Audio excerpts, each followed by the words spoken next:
मेरा जन्म ही शिखर पर हुआ था। दुनिया को नियंत्रित करने वाले 4 प्रमुख रक्तवंश मुझमें अकेले 2 मौजूद हैं, और मुझे यह प्रतिभा देने वाले मेरे माता पिता ही हैं। वे दोनों अपने स्वयं के रक्तवंश में सबसे शक्तिशाली अस्तित्व हैं, और उनके अत्यधिक गोपनीयता बनाए रखने के कारण परिणाम यह हुआ कि एक दूसरे की वास्तविक पहचान जाने बिना मेरा जन्म हुआ। ठीक इसी कारण से मैं दुनिया का पहला दोहरी रक्तवंश वाला व्यक्ति हूं। आज मेरा 20वां जन्मदिन है। रात 10 बजे के बाद मैं एक इmmortal अमर के रूप में अपना दूसरा जागरण करूंगा। दिन में जब मैं अपने पिता के साथ खरीदारी कर रहा था, उन्होंने मुझे जागरण के समय ध्यान रखने योग्य कई बातें बताईं। मैंने हर शब्द को अपने मन में गहराई से बसा लिया, लेकिन तमाम तैयारियों के बावजूद जैसे ही रात घिरी, मैं अभी भी उस दर्द को सहन नहीं कर पा रहा था।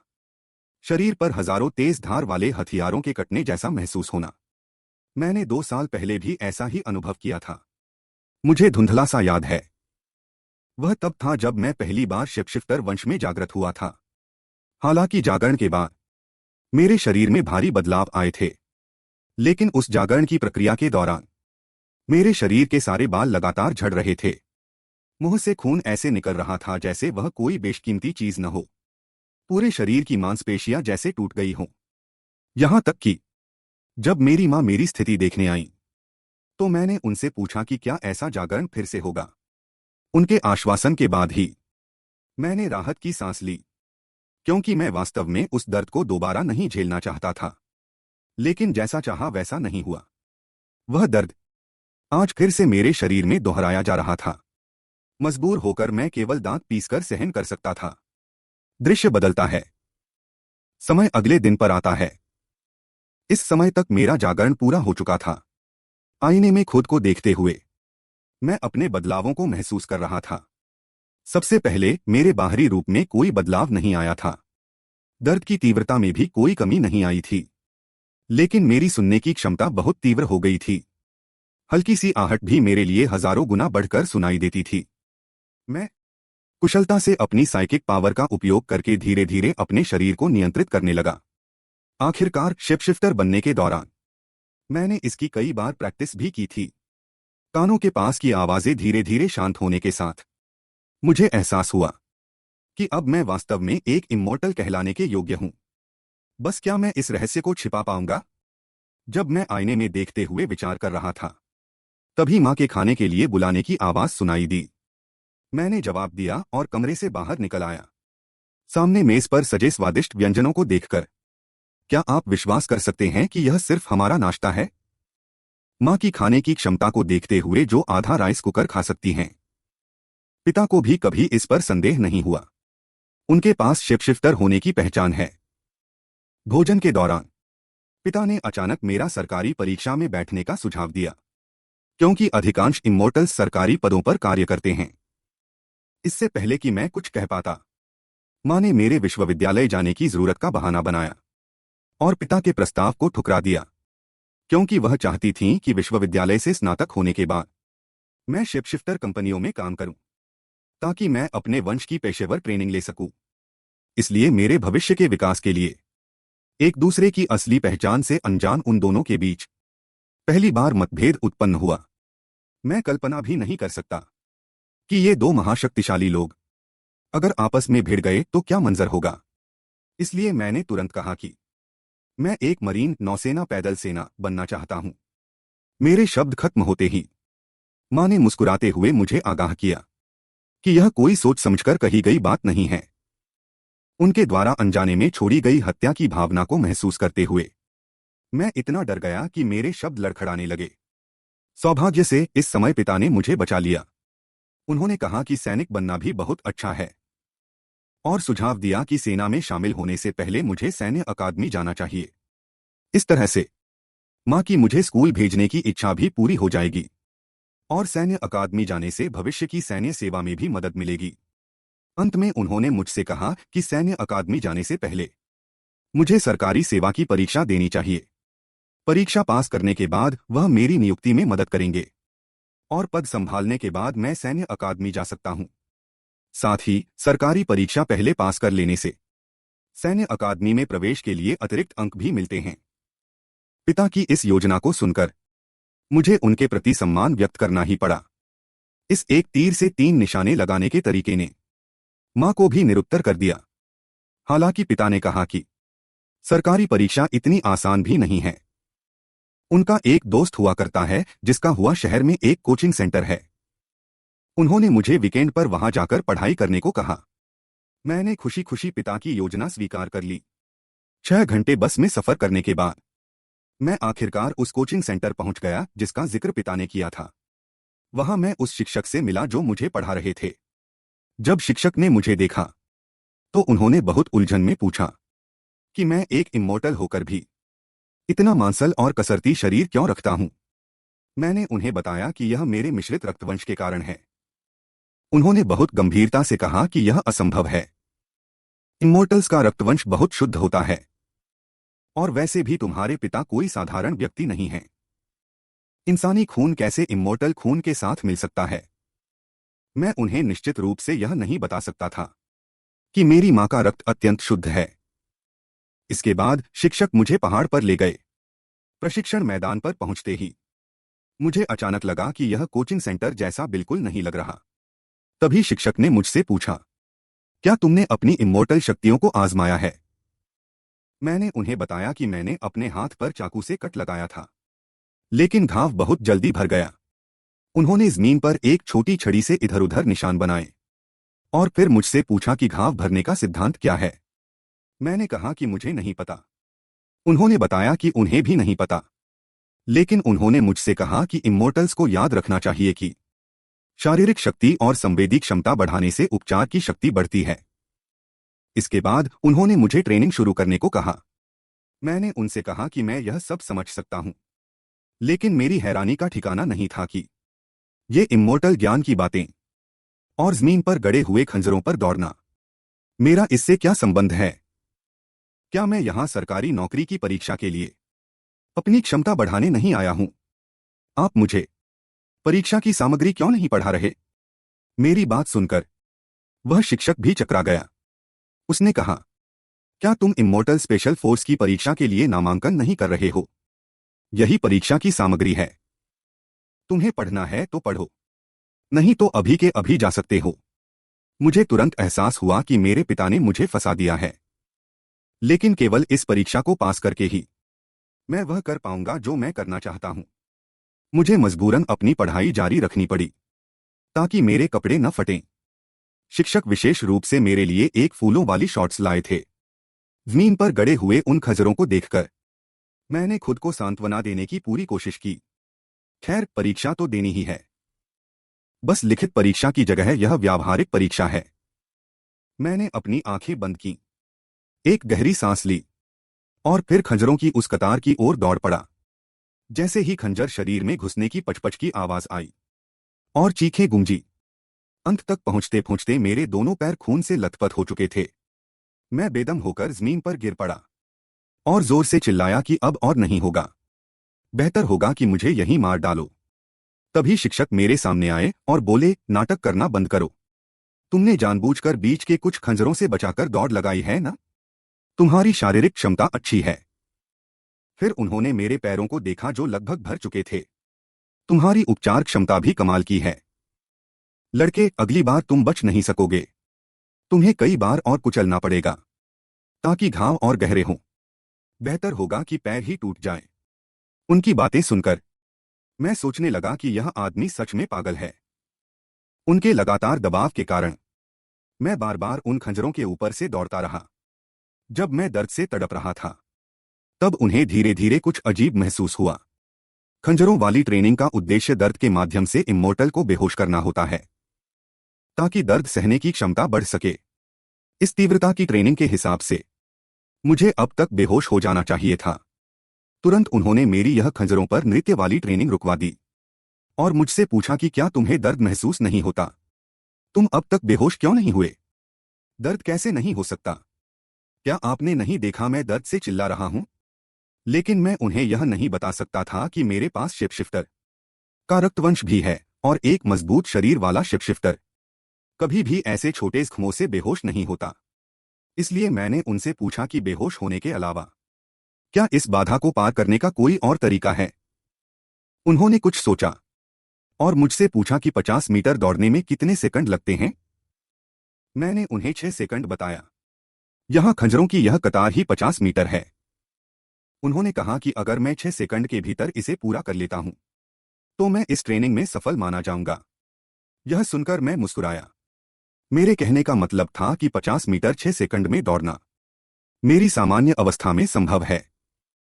हालांकि खंजरों पर दौड़ना बहुत दर्दनाक है, लेकिन अगर मैं अपनी संवेदनाओं को बंद कर दूं और साथ ही अपनी पूरी शिफ्टर शारीरिक शक्ति का उपयोग करूं तो मैं निश्चित रूप से 6 सेकंड के भीतर इसे पूरा कर लूंगा।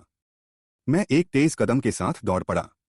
फिर मैं पूरी रफ्तार से भागा और तेजी से उस 50 मीटर की दूरी को तय कर लिया।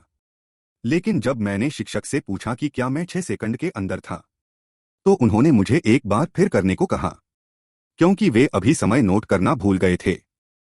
मेरे मुंह से एक गाली निकल ही गई। देखते ही देखते दोपहर हो गई। इस समय शिक्षक ने मुझे दूसरी ट्रेनिंग देने का निर्णय लिया, सांस रोकने का अभ्यास। उन्होंने मुझे गले में एक धातु की जिंजीर लटकाने को कहा और बटन दबाते ही वह जिंजीर गले को कसने लगेगी। मैंने कहा कि सांस रोकने का अभ्यास करने के लिए मैं गोताखोरी कर सकता हूं, लेकिन उन्होंने मुझे बताया कि उसका कोई प्रशिक्षण लाभ नहीं होगा। यह जिंजीर मेरी दबाव सहने की क्षमता को प्रशिक्षित करेगी ताकि युद्ध के दौरान मैं बेहोश न हो। सुबह के अनुभव के बाद मैंने उनसे पूछा कि इस ट्रेनिंग को पास करने की शर्त क्या है। उन्होंने कहा कि कम से कम 5 मिनट तक टिके रहना होगा। एक निश्चित लक्ष्य मिलने के बाद मुझे अपने ऊपर विश्वास आ गया। फिर उन्होंने स्विच दबा दिया और अमानवीय सांस रोकने का अभ्यास आधिकारिक रूप से शुरू हो गया। समय एक एक करके बीतता गया। फेफड़ों में ऑक्सीजन की कमी की वह जलन मुझे अपनी उंगलियां जमीन में गहरे धंसाने पर मजबूर कर रही थी। जिंजीर के लगातार कसने का दबाव मेरे गले को असहनीय बना रहा था। मेरा मन किया कि हाथ से उसे हटा दूं। तभी शिक्षक ने एक छड़ी मेरे हाथ पर दे मारी और जोर से कहा, लड़के तुम अभी और झेल सकते हो, डरपोक मत बनो। अगर वाकई बर्दाश्त न हो तो बस बेहोश हो जाना ही बेहतर है। धिक्कार है, क्या यह मुझे शब्दों से उकसाने का विशिष्ट तरीका नहीं है? क्या यह नहीं कहा गया था कि केवल 5 मिनट हैं? उसने अभी तक रुकने के लिए नहीं कहा है। क्या अभी समय नहीं हुआ है? मैं उसे खुद को नीचा नहीं दिखाने दे सकता। कम से कम मेरे पास जूतों की यह जोड़ी तो है ही। पता नहीं और कितना समय बीत गया। मुझे महसूस हो रहा है कि मैं अपनी सीमा तक पहुंच गया हूं और तुरंत ही सिर के बल जमीन पर गिर पड़ा। पर ठीक उसी समय मेरे शरीर के भीतर से एक अज्ञात शक्ति आई, जिसने गर्दन पर बंधी लोहे की जंजीर पर एक झटका दिया। उसके बाद शिक्षक ने हाथ में कुछ लिया हुआ था। रिमोट कंट्रोल से बिजली की गड़गड़ाहट की आवाज आई। फिर कटी हुई जंजीर बुझ गई और धप से जमीन पर गिर गई। मैं जोर जोर से सांस लेते हुए कहने लगा कि बस जान बच ही गई, मैं फिर से बेहोश नहीं हुआ हूं। शिक्षक मुझे इसे दोबारा करने के लिए तो नहीं कहेंगे न? लेकिन यह तो तय समय के 5 मिनट से काफी ज्यादा हो गया है। चिंता मत करो, इस बार मैं समय गिनना नहीं भूला। तुम लड़के ने तो अपनी सांस रोक ली थी। 12 मिनट 47 सेकंड पूर्वजों के 8 मिनट के रिकॉर्ड को आसानी से तोड़ दिया। दिलचस्प है, उसने मेरी ओर देखा और एक अर्थपूर्ण मुस्कान दी। उसके बाद उसने घोषणा की कि आज का प्रशिक्षण समाप्त हुआ। अब खाना खाने की तैयारी करो। जब रंग-बिरंगे चिपचिपे मिश्रण का एक बर्तन खाने की मेज पर लाया गया तो मैं दंग रह गया। खुद को पूछने से नहीं रोक सका कि आखिर यह किस चीज से बना है। क्या तुम सच में जानना चाहते हो? उसने एक अजीब सी आवाज में मुझसे कहा। तो फिर रहने ही दो, मत बताओ। खाना खाने के बाद मैं नदी के किनारे खुद को साफ करने गया।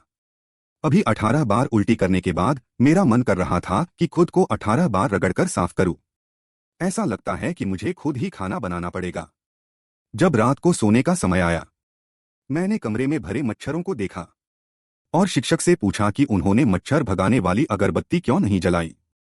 शिक्षक ने मुझे बताया कि इसे स्पर्श इंद्रिय अवरोध प्रशिक्षण कहते हैं, क्योंकि अमर लोगों की स्पर्श इंद्रियां बहुत संवेदनशील होती हैं। वे सामान्य लोगों की तुलना में कई गुना अधिक बेचैनी महसूस करते हैं। इसीलिए शरीर को ऐसी स्थितियों में जल्दी ढलने की जरूरत होती है। ठीक जब मैं पूछना चाहता था कि क्या इसके लिए कोई विशेष तकनीक है, उसी समय मेरे कान में उनके खर्राटों की गूंज सुनाई दी। मुझे शिक्षक की दाद देनी होगी। वाकई में उस्ताद हैं। अगली सुबह जैसे ही मैं जागा, शिक्षक गर्मागर्म नाश्ता ले आए। मैंने थाली में काले जले हुए टुकड़ों को देखा। समझ नहीं आ रहा था कि कहां से शुरू करूं। शिक्षक भी मेरे प्रति बहुत दयालु थे। उन्होंने बताया कि अभी अभी जागे हुए अमर व्यक्ति की शारीरिक ऊर्जा बहुत खर्च होती है, इसलिए मुझे थोड़ा ज्यादा खाना चाहिए। खाना खाते समय मैंने शिक्षक से युद्ध में अमर व्यक्ति के मुख्य बिंदुओं के बारे में पूछा। शायद यह होना चाहिए कि तीव्र झटके और दबाव के कारण सदमे में न आए या बेहोश न हो। शिक्षक ने मेरी बहुत बुद्धिमानी की तारीफ की। फिर मुझे एक और बात बताई कि अपने पैरों की सुरक्षा करना सबसे जरूरी है और हाथ तुम्हारी ढाल हैं। जब प्रतिद्वंद्वी तुम्हारे सिर या पैर पर हमला करना चाहे तो बस अपना हाथ आगे कर दो और उसे प्रहार करने दो। नाश्ता करने के बाद मैंने फिर से वह अमानवीय ऊंचाई से गिरने का प्रशिक्षण शुरू किया। जब मुझे लगातार 99 बार खाई में धकेला गया तो भयानक सप्ताहांत की ट्यूशन आखिरकार खत्म हुई। मैं घर जाने वाली बस में बैठ गया। बस में मैंने अपने पिता को फोन किया। उनसे पूछा कि क्या मैं गलत जगह आ गया हूं, क्योंकि शिक्षक ने मुझसे पहाड़ से 99 बार नीचे कूदने को कहा।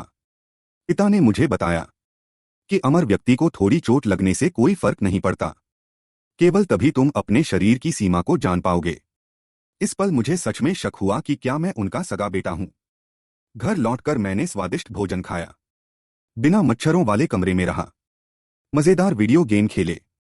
जब मैं जीवन की सुंदरता का आनंद ले रहा था, तभी मां ने अचानक मुझे बताया कि विश्वविद्यालय प्रवेश परीक्षा की तैयारी के लिए वे मेरे लिए एक निजी शिक्षक ढूंढ रही हैं ताकि मेरी तैयारी मजबूत हो सके। मुझे ट्यूशन की जगह पर छोड़ने के बाद मां शिक्षक से मिले बिना ही तुरंत चली गईं। जाते समय उन्होंने मुझसे कहा कि केवल बुद्धिमान होना काफी नहीं है, शरीर का मजबूत होना सबसे महत्वपूर्ण है। इस क्षण मुझे यकीन हो गया कि जो आने वाला है वह निश्चित रूप से कोई सामान्य परीक्षा की तैयारी नहीं है। और जैसा कि अपेक्षित था, जब मैं लिफ्ट से नीचे आया, 18वीं मंजिल के नीचे मेरी आंखों के सामने एक विशाल जिम था। तभी एक हट्टा-कट्टा सुंदर महिला ने मुझसे पूछा कि क्या मैं शेहुई का बेटा हूं। मैंने उसकी ओर सिर हिलाया और साथ ही उसे बताया कि मुझे नहीं पता कि मां ने मुझे यहां क्यों भेजा है। उसने कहा कि मेरी मां को लगता है कि मेरी पिछले 2 दिनों की पढ़ाई बहुत आरामदायक थी। इतने मजबूत शरीर के साथ अगर केवल दिमाग ही चलाया जाए तो यह बहुत बड़े अफसोस की बात होगी। क्या वे 2 दिन आरामदायक थे? मैंने अपने अनुभवों को याद किया और खुद को कांपने से नहीं रोक सका। महिला शिक्षक ने मेरी ओर एक धातु का छल्ला फेंका और उसे कलाई और टखने पर पहनने को कहा। यह हर समय मेरी शारीरिक क्षमता की निगरानी कर सकता है। मैंने उससे पूछा कि क्या मुझे प्रशिक्षण की जरूरत है। उसने बताया कि मैं अभी इसके योग्य नहीं हूं, अभी पहले परीक्षण होगा। फिर उसने ट्रेडमिल की ओर इशारा किया और मुझे थोड़ी देर दौड़ने के लिए कहा। इस तरह वह मेरी शारीरिक स्थिति की निगरानी करती रही और साथ ही टिप्पणी करती रही कि मेरी शक्ति का आउटपुट बहुत कम है। इस मजबूत शरीर का कोई फायदा नहीं। मैंने उससे पूछा कि आखिर मुझे कब तक दौड़ना होगा। उसने मुझे बस 3 शब्द कहे, बस दौड़ते रहो। इस तरह मैं सूर्यास्त से सूर्योदय तक दौड़ता रहा। लगातार 14 घंटे तक दौड़ा, बिना एक बूंद पानी पिए, और बीच बीच में उसे दौड़ने के कुल समय की रिपोर्ट भी देनी पड़ती थी। तभी वह एक रिमोट कंट्रोल लेकर मेरी ओर आई और बताया कि युद्ध केवल जन्मजात शारीरिक गुणों पर निर्भर नहीं हो सकता, इसके लिए पेशेवर प्रशिक्षण की आवश्यकता होती है। जब मुझे लगा कि अब रुककर कोई और अभ्यास करना होगा, तो उसने ट्रेडमिल के सामने वाला प्लेयर चालू कर दिया और मुझसे दौड़ते हुए वीडियो में दिखाए जा रहे मूव्स को याद करने को कहा। धिक्कार है, आखिर यह किस तरह का अभ्यास है? एक तरफ समय गिनना, दूसरी तरफ वीडियो के मूव्स को याद रखना, बीच में उसकी बातें सुनना और लगातार दौड़ते रहना।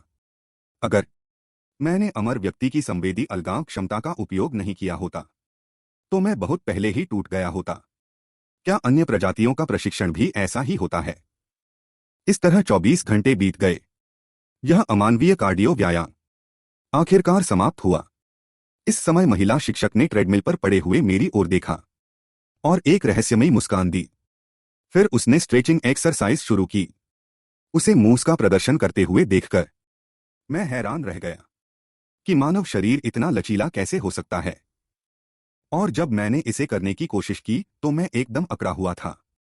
फिर शिक्षक ने मुझे बताया कि लचीलेपन का अभ्यास धीमा होता है क्योंकि इसमें फटी हुई मांसपेशियों के धीरे धीरे ठीक होने का इंतजार करना पड़ता है।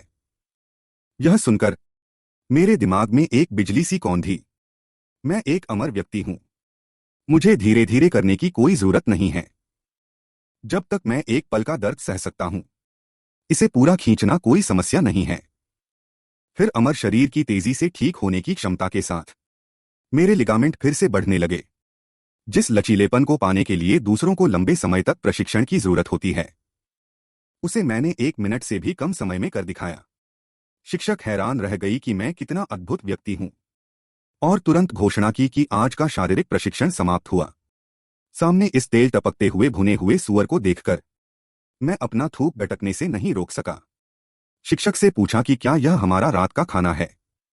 उसने बताया कि यह उसका है और मेरा वाला दूसरा और भी बड़ा है। फिर हम दोनों ने उस खुशबूदार भुने हुए सूअर पर हमला बोल दिया।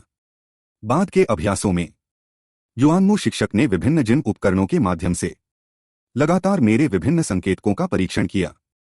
डेटा के फीडबैक को देखकर उन्होंने अफसोस जताया कि मेरी मोटर नसें बहुत सुस्त हैं। इसलिए उन्होंने मुझे डंबल उठाकर एक लकड़ी के तख्ते पर दौड़ने का अभ्यास करने को कहा। फिर बताया कि हालांकि यह केवल 3 मीटर ऊंचा है, लेकिन जानबूझकर खुद को चोट न लगने देने की कोशिश करनी है, क्योंकि स्वस्थ शरीर ही बदलने वाली प्रजाति का मूल है। मैंने केवल 4 सेंटीमीटर चौड़े तख्ते को देखा, एक पल के लिए झिझका और फिर तेजी से उस पर दौड़ पड़ा, क्योंकि मेरे अमर शरीर के लिए यह ऊंचाई कुछ भी नहीं थी। अगर गिरकर हड्डी टूट भी गई तो वह ठीक हो जाएगी, इसलिए मुझे नीचे गिरने का कोई डर नहीं था। और इस प्रक्रिया के दौरान मैंने अपनी तीव्र स्पर्श इंद्रियों से जूतों पर पड़ने वाले दबाव को महसूस किया और संतुलन बनाना सीख लिया। इसलिए मेरे लिए ऐसा प्रशिक्षण बच्चों के खेल जैसा था। मेरे कारनामों की श्रृंखला ने युआनमू शिक्षक को दंग कर दिया। उन्हें विश्वास नहीं हो रहा था कि मुझ जैसा एक नौसिखिया इस 4 सेंटीमीटर चौड़े और 50 मीटर लंबे तख्ते पर दौड़ते हुए एक बार भी नहीं डगमगाया। इसलिए उन्होंने बिना सोचे समझे लकड़ी के तख्ते को स्टील के तार से बदल दिया और फिर मुझे बताया कि जिस तख्ते पर मैंने अभी अभ्यास किया था वह केवल शुरुआती स्तर का था। आपके अभ्यास को देखकर मुझे लगा था कि आप बहुत कमजोर हैं, लेकिन मुझे नहीं पता था कि आपका संतुलन इतना शानदार है। स्टील के तार लगाने के बाद शिक्षक ने नीचे गद्दे भी बिछा दिए और इस बार मुझे डंबल पकड़ने के लिए भी नहीं कहा। मैंने सोचा कि यह तो बहुत आसान होगा और पूरी ताकत लगाकर एक ही बार में ऊपर चढ़ गया, पर 2 कदम चलते ही मैं लगभग नीचे गिर गया। ऐसा लगता है कि इस प्रजाति के आधिकारिक प्रशिक्षण कार्यक्रमों में आलस की कोई जगह नहीं है। बाद के समय में युआनमू शिक्षक मुस्कुराते हुए मुझे घूरती रहीं और फिर मुझसे 80 किलो का डंबल पकड़वाकर पूरे दिन स्टील के तार पर चलवाया। घर जाते समय मां ने मुझे बताया कि मुझे यह सब प्रशिक्षण दिलाने का कारण यह है कि मैं बहुत कमजोर हूं। वे नहीं चाहती कि भविष्य में कोई मुझे परेशान करे। मैंने उन्हें बताया कि मैं स्कूल का वन पंच मैन हूं। अगर सहपाठियों ने यह बात सुनी तो वे चौंक जाएंगे। मां ने और कुछ नहीं कहा, लेकिन उनके चेहरे पर अभी भी चिंता थी। ऐसी स्थिति में मैंने ज्यादा पूछने की हिम्मत नहीं की। बस मैं भी यही सोच रहा था कि आखिर मुझे कौन परेशान करेगा। घर पहुंचने के बाद मैंने मां से मुझे खाना बनाना सिखाने की विनती की। वे खुशी खुशी मान गईं। मैं तुरंत कल्पना करने लगा कि अगर मैं अच्छा खाना बनाना सीख गया तो स्टिक शिक्षक के पास प्रशिक्षण के दौरान इतनी तकलीफ नहीं होगी। और अब मुझे कुछ उत्साह भी हो रहा है कि अगले हफ्ते का प्रशिक्षण कार्यक्रम क्या होगा। जैसे जैसे बदलने वाली प्रजाति की क्षमता बढ़ती गई, मेरा अमर शरीर भी पीछे नहीं रहा। इस समय मैं अभी अभी ऊंचाई से गिरकर आया था।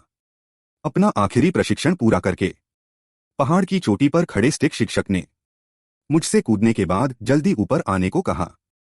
फिर मुझे बताया कि असल में चाकू की धार पर दौड़ना, लोहे की जंजीर से गला घोंटना और ऊंचाई से गिरना जैसे प्रशिक्षण, वास्तव में इसका उस परीक्षा से कोई लेना देना नहीं है जिसमें मुझे शामिल होना है, क्योंकि ये परियोजनाएं सबसे बुनियादी अभ्यास हैं। उसके बाद उसने 2 मीटर लंबी तलवार निकाली और मुझे बताया कि एक अमर होने के नाते मुझे गोलियों से डरने की जरूरत नहीं है।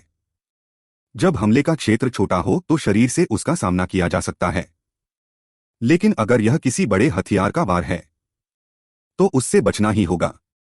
इसलिए अब से अमर होने का औपचारिक पाठ्यक्रम शुरू होगा, एक ऐसा प्रशिक्षण जिसमें सीखा जाता है कि चाकू के वार को कैसे सहा जाए। इसके तुरंत बाद वह 2 मीटर लंबी तलवार मेरी ओर चलाई गई। मैंने अपनी अच्छी प्रतिक्रिया क्षमता का उपयोग किया और गुंजी टीचर के कई हमलों से लगातार बचता रहा। किसे पता था कि मेरी इस हरकत से वह अचानक क्रोधित हो जाएगा। वह जोर से चिल्लाया, यह प्रशिक्षण इसलिए है ताकि तुम घातक चोटों से बच सको और हल्की चोटों को चुनने का अभ्यास कर सको। अगर तुम सबसे बच जाओगे तो इसका क्या मतलब है? क्या तुम मुझे अपनी चालें दिखा रहे हो? तुम रुको बेटा। फिर उसने अचानक हमले की गति बढ़ा दी। मैं समय पर बच नहीं पाया। पल भर में मेरे शरीर पर कई घाव हो गए। मेरी अपनी शक्तिशाली उपचार क्षमता के कारण जो घाव अभी खून बह रहे थे वे जल्दी ही भर गए। स्टिक टीचर मेरी रिकवरी क्षमता की ताकत देख हैरान रह गया। फिर उसने मुझ पर हमला करना जारी रखा। अंत में उसके पागलों जैसे प्रहारों के बीच अत्यधिक रक्तस्राव के कारण मैं गिर गया। उस समय टीचर ने मुझे फिर से बताया, अत्यधिक खून बहने से एनीमिया होना अमर लोगों की कमजोरियों में से एक है। फिर उसने मुझे थोड़ी देर आराम करने के लिए कहा और फिर दोपहर का भोजन तैयार करने को कहा। मैंने स्वेच्छा से उसे बताया कि दोपहर का खाना मैं खुद बनाऊंगा। अंत में मेरे द्वारा परोसे गए पास्ता बोलोग्नीज के साथ स्टिक टीचर के चेहरे पर एक संतुष्ट मुस्कान आ गई। साथ ही उसने खुशी खुशी मुझसे कहा, और आंतरिक अंग पुनर्जनन प्रशिक्षण इसका एक अनिवार्य हिस्सा है। जब मैं अभी सोच ही रहा था कि वह क्या है, प्रशिक्षण के दौरान स्टिक टीचर ने अचानक मेरे पेट में वार किया। फिर उसने मेरे कान में धीरे से कहा, यह नया प्रोजेक्ट है, आंतरिक अंग पुनर्जनन प्रशिक्षण। मैंने अपना घाव पकड़ते हुए उससे पूछा कि ऐसा क्यों है। उसने मुझे बताया, अगर तुम सिविल सेवा परीक्षा पास करना चाहते हो तो तुम्हें अपनी पुनर्जनन क्षमता को लगातार मजबूत करना होगा और आंतरिक अंगों के पुनर्जनन का प्रशिक्षण एक अनिवार्य हिस्सा है। आगामी परीक्षा को सफलतापूर्वक पास करने के लिए मैं कड़ी मेहनत से सीख रहा था। पिताजी और माताजी द्वारा व्यवस्थित विशेष पाठ्यक्रम, अमर जाति, नर्क की सजा जैसे प्रशिक्षण लगातार कर रही थी। नंगे पैर छुरों पर दौड़ने और जंजीरों से गला घोंटने जैसे बुनियादी कामों के अलावा, ऊंचाई से फ्री फॉल वाली इन 3 जंजीर प्रतियोगिताओं के अलावा इसमें तीरों की बौछार को सहना भी जोड़ा गया था और भालू के पिंजरे पर पैर रखने जैसी शानदार चीजें भी थीं। रूप बदलने वाली जाति का प्रशिक्षण भी पहले जैसा ही था। मुझे 80 पाउंड का लोहे का बेल्ट और बनियान पहननी थी और गोलियों से बचना जारी रखना था। मेरी कलाई और टखनों पर 30 पाउंड के रेत के थैले बंधे थे और मैं डंबल उठाकर तार पर चलना जारी रख रहा था। इस तरह 2 महीने बीत गए। पागलों जैसे अभ्यास के कारण मेरा शरीर अपनी बेहतरीन स्थिति में आ गया। इस दौरान मेरे माता पिता भी चुपके से मेरे प्रशिक्षण की स्थिति के बारे में पूछताछ कर रहे थे, क्योंकि वे जानते थे कि जब एक विशेष जाति और मानव का मिलन होता है, हालांकि वे सामान्य बच्चे पैदा कर सकते हैं, लेकिन उनकी अपनी रक्त प्रतिभा आधी खत्म हो सकती है या उससे भी ज्यादा। इसलिए उन्हें मेरे प्रदर्शन से बहुत अधिक उम्मीदें नहीं थीं। लेकिन जब शिक्षकों ने उन्हें बताया कि मैं जीनियसों में भी जीनियस हूं, तो वे दोनों गर्व से अपनी प्रशंसा करने लगे कि उनके अपने जीन बहुत शक्तिशाली हैं। आज आखिरकार सिविल सेवा परीक्षा का दिन आ गया। माँ ने मेरे लिए शानदार नाश्ता तैयार किया और कहा कि ज्यादा पेट भर के मत खाना, ताकि सवाल हल करते समय नींद न आए। साथ ही उन्होंने चिंता के साथ मुझसे कहा, अगर तुम्हारा चयन नहीं हुआ तो तुम्हारे पापा बहुत निराश होंगे। मैं देख सकता था कि भले ही मां नहीं चाहती थी कि मैं एक सरकारी कर्मचारी बनूं, लेकिन वे यह भी नहीं चाहती थी कि मैं फेल हो जाऊं। मैंने तुरंत उन्हें सांत्वना दी कि आप चिंता न करें, मेरा चयन निश्चित रूप से हो जाएगा। फिर मैं गाना गुनगुनाते हुए लिफ्ट से नीचे चला गया। लिफ्ट के दरवाजे पर मेरी मुलाकात उसी मंजिल पर रहने वाली लड़की हुईमिन से हुई। उसने मुझसे कहा कि जब मैं उसे प्रपोज करूं तो गाना न गाऊं, क्योंकि मैं पहले से ही काफी हैंडसम हूं। वह यह मांग नहीं करेगी कि मेरी आवाज भी अच्छी हो। हालांकि मैं एक गर्लफ्रेंड बनाना चाहता था, लेकिन हुईमिन जैसी लड़की के लिए, जो गुस्सा आने पर किसी के भी अंडकोश फोड़ सकती है, उससे दूर रहना ही मेरे लिए बेहतर था। मैं परीक्षा स्थल पर आधे घंटे पहले पहुंच गया। विभिन्न सत्यापन जांचों के बाद मैं आखिरकार विशेष भर्ती परीक्षा स्थल पर पहुंच गया। इस बंद दरवाजे के सामने मैं थोड़ा घबराया हुआ था। डर था कि दरवाजा खोलते ही कोई उड़ता हुआ चाकू न आ जाए। हालांकि मुझे नहीं पता था कि परीक्षा में असल में क्या होगा, लेकिन यह निश्चित था कि अंदर जो मेरा इंतजार कर रहा है वह ट्यूशन वाले स्टिक टीचर से भी ज्यादा भयानक होगा। मैंने झटके से दरवाजा खोला, लेकिन पाया कि यह परीक्षा मेरी कल्पना से थोड़ी अलग थी, क्योंकि यह कमबख्त एक लिखित परीक्षा थी और मैं पूरे हॉल में अकेला ऐसा व्यक्ति था जो परीक्षा देने के लिए पेन साथ नहीं लाया था। मैं बहुत शर्मिंदा था जब मैंने गंजे अंकल से दिया हुआ पेन लिया। अपने चारों ओर अन्य उम्मीदवारों को लगातार किताबें पढ़ते और रिवीजन करते देख मेरे मन में एक अजीब सी उलझन पैदा हो गई। वे आखिर पढ़ क्या रहे हैं? मेरे अवलोकन के अनुसार परीक्षा देने वाले सभी लोग बहुत सुंदर और शालीन लग रहे थे, खासकर यह लड़का जो बगल के टीवी स्टेशन के किसी फिल्मी सितारे जैसा दिखता था। अब मुझे गंभीर संदेह है कि यह अमर विशेष टीम कोई सामान्य चीज नहीं है। तभी आसपास के निरीक्षक शिक्षकों ने स्क्रीन हिलाना शुरू कर दिया और प्रत्येक उम्मीदवार को एक अलग केबिन में अलग कर दिया। टीचर द्वारा दिए गए प्रश्नपत्र को देखकर मुझे लगा कि उम्मीद की आखिरी किरण भी खत्म हो गई है। जब मैं खाली पेपर जमा करने ही वाला था, तभी मुझे अचानक एहसास हुआ कि इस प्रश्नपत्र के सवाल इतने जाने पहचाने क्यों हैं। मान लीजिए पैर में सिक्के के आकार का गहरा घाव है, तो सबसे पहले की जाने वाली चीज चुनें। सही उत्तर पहले खून रोकना होना चाहिए। स्टिक टीचर ने यह जानकारी दी थी और मैंने ब्लेड पर दौड़ने के प्रशिक्षण के दौरान इसका गहराई से अनुभव किया था। यदि आप दूसरे की तलवार से नहीं बच सकते, तो आपको क्या करना चाहिए? सही उत्तर है अपनी बाह से रोकना। आखिरकार हरकत करने की क्षमता का महत्व मैंने इतनी बार सुना है कि मेरे कान पक गए हैं। मुझे अचानक पता चला कि प्रशिक्षण में स्टिक टीचर से सुनी गई सामान्य बातें और दर्द से प्राप्त मेरा अपना अनुभव, ये सब मुझे सही उत्तर बता रहे थे। अनजाने में मैं आखिरी सवाल तक पहुंच गया था। डूबने और जिंदा दफनाने के अलावा किसी अमर व्यक्ति को खत्म करने के अन्य तरीके लिखें। मुझे लगा कि यह आखिरी सवाल भी बहुत आसान है। उत्तर लिखने के बाद मैंने समय से पहले ही पेपर जमा कर दिया। जब मैं बाहर आया तो मेरी मुलाकात फिर से उस लाल बालों वाली लड़की से हुई। उसने मुझसे पूछा कि क्या मैं मिश्रित जाति का हूं। मैंने सिर हिला दिया, लेकिन उसे यह नहीं बताया कि मैं एक अमर और रूप बदलने वाली जाति का मिश्रण हूं। आधे महीने बाद मुझे संबंधित विभाग से अपने परीक्षा परिणाम का संदेश मिला। जब मैंने मां को बताया कि मेरा चयन लिखित परीक्षा में प्रथम स्थान के साथ हुआ है, तो मां ने उत्साह में तुरंत पापा को फोन करके खुशखबरी दी और साथ ही मुझे इनाम देने के लिए कुछ उच्च गुणवत्ता वाला बीफ खरीदने की बात कही। स्वादिष्ट रोस्ट मीट खाते हुए और अपने माता पिता को खुशी में डूबा हुआ देखते हुए मुझे अनायास ही स्टिक टीचर की याद आ गई जिसने मुझे प्रशिक्षित किया था। वह आदमी वास्तव में साधारण नहीं था। खाना खाने के दौरान मां ने मुझसे पूछा कि मैं किस विभाग में जाऊंगा। पापा ने कहा, शायद सार्वजनिक सुरक्षा मंत्रालय के तहत किसी सरकारी उद्यम में।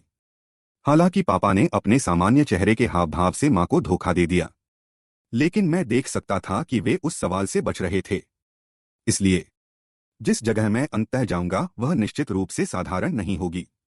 कुछ समय बाद मेरा इंटरव्यू का समय आ गया। इंटरव्यू का स्थान अभी भी रुई द्वीप पर था। अधिकारियों के बीच वर्षों तक काम करने वाले पापा ने अभी भी मुझे इंटरव्यू और भविष्य की नौकरी के बारे में कोई जानकारी नहीं दी थी।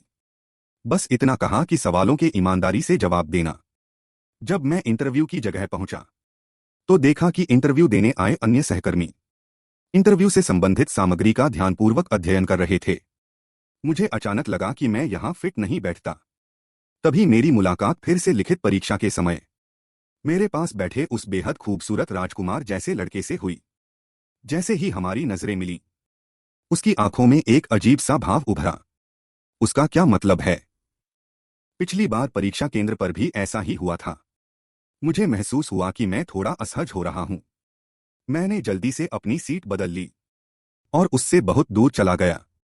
इंटरव्यू के दौरान मैंने पाया कि इंटरव्यू लेने वालों में से एक वही लाल बालों वाली लड़की थी जिससे मैं पिछली परीक्षा के बाद मिला था। इससे पहले कि मैं उससे जान पहचान बढ़ाता, मोमबत्ती जैसे दिखने वाले एक अन्य इंटरव्यूअर ने सीधे पूछना शुरू कर दिया, पहले बताओ कि तुमने आवेदन क्यों किया। अगर मैंने कहा कि मेरे पापा ने मुझे भेजा है, तो शायद वे तुरंत मुझे घर जाकर सूचना का इंतजार करने को कह देंगे।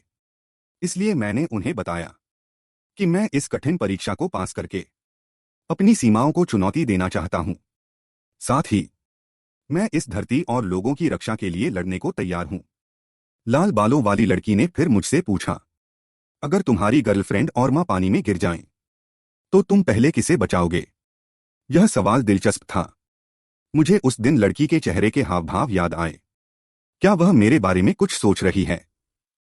मैंने उसे बताया कि मैं तैराकी में बहुत अच्छा हूं। मैं दोनों को एक साथ बचा सकता हूं। इसके तुरंत बाद मोमबत्ती जैसे दिखने वाले अधिकारी ने पूछा कि अगर केवल एक गोली हो, लेकिन लक्ष्य दो हो, तो क्या करोगे? मैंने बिना सोचे समझे कह दिया कि एक को गोली मार दूंगा और दूसरे को बंदूक से मारकर बेहोश कर दूंगा। मेरे जवाब ने लड़की को अचानक जोर से हंसा दिया। जिस इंटरव्यू को लेकर मैं बहुत चिंतित था, वह इतनी आसानी से पास हो गया। लाल बालों वाली लड़की ने फिर मुझे रोजगार अनुबंध थमाया और हस्ताक्षर करने को कहा। जब मैंने अनुबंध में मिलने वाली सुविधाओं को देखा, तो मुझे तुरंत लगा कि मैं मां की उम्मीदों पर खरा नहीं उतर पाऊंगा। यह 65 मिलियन सालाना वेतन और ऊपर से तरह तरह की चकाचौंध वाली सुविधाएं, इसने मुझे पूरी तरह हिलाकर रख दिया। एक 20 साल के युवक का दृढ़ संकल्प डगमगा गया। उस पल मैं उसे गंभीरता से बताना चाहता था कि मैं सुरक्षा विभाग के अधीन सरकारी उद्यम का नेता बनना चाहता हूं। घर वापस आने के बाद मैंने मां को बताया कि मैं इंटरव्यू पास कर चुका हूं और जल्द ही मुझे कंपनी द्वारा आयोजित सप्ताह के क्लोजरेडोर नए प्रशिक्षुओं के प्रशिक्षण में जाना है। मां ने मुझे बार बार निर्देश दिया कि वहां पहुंचकर बहुत सावधान रहना, क्योंकि एक शेप शिफ्टर होने के नाते मेरे पास जंगली प्रवृत्ति है और अगर मैं अपनी प्रवृत्ति के वश में आ गया, तो हिंसा या विपरीत लिंग के प्रति दुर्व्यवहार जैसी घटनाएं हो सकती हैं। पूर्णिमा की रात भेड़िए के रोने की कहानी असल में एक शेप शिफ्टर के कारण ही हुई थी, जिसने अपनी प्रवृत्ति पर नियंत्रण नहीं रखा था। और प्रवृत्ति पर नियंत्रण रखने के दो तरीके हैं। एक है आत्मसंयम, इसलिए जागने के बाद से वह अक्सर मुझे पहाड़ों पर चढ़ने ले जाती हैं, खुद को प्रशिक्षित करने के लिए। दूसरा तरीका है उसे मुक्त करना। यही कारण है कि मां मुझे बार बार गर्लफ्रेंड बनाने के लिए कहती रहती हैं। मेरी इस सुस्त हालत को देखकर मां ने जोर से पूछा कि क्या मुझे पुरुषों में दिलचस्पी है। मैंने तुरंत मां की बातों को काट दिया और कहा कि मैं बिल्कुल सामान्य हूं। हालांकि हाल के वर्षों में विशेष प्रजातियों के अपराध बढ़ गए हैं, लेकिन मैं एक सफल हाइब्रिड हूं और उन्हें अपने बेटे की चिंता करने से मना किया। सच तो यह है कि मैं उन्हें बताना चाहता था कि एक इमॉर्टल और शेपशिफ्टर दोनों के गुणों का स्वामी होने के नाते मैं वीडियो देखकर अपनी प्रवृत्ति को पूरी तरह नियंत्रित कर सकता हूं। और इमॉर्टल्स की तीव्र संवेदनशीलता के बारे में मैंने स्टिक टीचर के पास अभ्यास करते समय ही तालमेल बिठा लिया था। मैं कहीं भी अच्छी तरह खा और सो सकता हूं। इसलिए इन 5 सप्ताह के क्लोजर डोर प्रशिक्षण के लिए मैं बहुत उत्साहित हूं। 2 दिन बाद मैं कंपनी द्वारा व्यवस्थित बस में बैठा, अपनी प्री ज्वाइनिंग ट्रेनिंग में शामिल होने के लिए। बस में चढ़ते ही मैंने उसे देखा। वह कुलीन व्यक्ति जो फूलों की तरह सुंदर था, इस बार वह मेरे बगल में ही बैठा था। क्या वाकई किस्मत में कुछ होना लिखा है? मुझे याद आया कि जाने से पहले पिता ने एक विशेष प्रजाति होने के नाते कहा था कि दोस्त बनाना अच्छी बात है। इसलिए मैंने पहल की और उस कुलीन व्यक्ति को नमस्ते कहा। उसने मुझे बड़ी अचरज भरी नजरों से देखा। मैंने झट से जोर से कहा कि हमने 2 बार एक दूसरे को देखा है और तुमने 2 बार मुंह भी बनाया है। यह हमारी तीसरी मुलाकात है। उसने शांति से बताया कि यह मुझसे पहली मुलाकात है। और फिर उसने मुंह फेरकर मुझे अनदेखा कर दिया। मैं गुस्से से कांप उठा। यह तो बहुत बड़ा अपमान है। मेरे गुस्से वाले चेहरे को पीछे वाली सीट पर बैठी एक युवती ने देख लिया। उसने मुझसे पूछा कि क्या मैं एक हाइब्रिड इमॉर्टल हूं। मैंने मुड़कर जवाब दिया, हाँ। तुरंत उसने मेरा मजाक उड़ाया कि मुझ में अवलोकन क्षमता की बिल्कुल कमी है। इमॉर्टल जागने के बाद बहुत संवेदनशील हो जाते हैं और शुद्ध रक्त वाले इमॉर्टल्स तो सामान्य लोगों से 10 गुना ज्यादा होते हैं। इसलिए कोई भी खिड़की के पास नहीं बैठता, क्योंकि पर्दे से आती धूप बहुत तेज होती है। और इतनी भीड़भाड़ वाली बस में तुम इतनी जोर से अजनबियों से बात कर रहे हो। क्या तुम्हें नहीं पता कि तुम्हारी तेज आवाज दूसरों को बहुत पीड़ा दे सकती है? चुप हो जाओ, तुम मूर्ख हो। अचानक एक लड़की द्वारा सबके सामने इस तरह डांटे जाने पर मुझे इतना गुस्सा आया कि मन किया उसे एक मुक्का मार दूं। जब मैं शांत हुआ तो मुझे लगा कि उसने वास्तव में कुछ गलत नहीं कहा। मुझे याद है पिता ने बताया था कि जब वे पहली बार जागे थे तो उन्हें नींद नहीं आती थी, क्योंकि शुद्ध रक्त होने के कारण उनकी पांचों इंद्रियां बहुत तेज थीं। वे हमेशा पड़ोसियों की अजीब आवाजें सुन लेते थे, यहां तक कि उन्हें सोते समय ईयरप्लग और आई मास्क पहनना पड़ता था। बाद में जब वे सहन नहीं कर पाए तो उन्होंने एक 4 मंजिला इमारत खरीदी और सबसे बीच में साउंडप्रूफ दीवारों वाला एक कमरा बनाया। अंत में कई वर्षों के संघर्ष के बाद उन्होंने अपनी संवेदनशीलता को नियंत्रित करने का तरीका सीख लिया और समाज के साथ तालमेल बिठाना शुरू किया।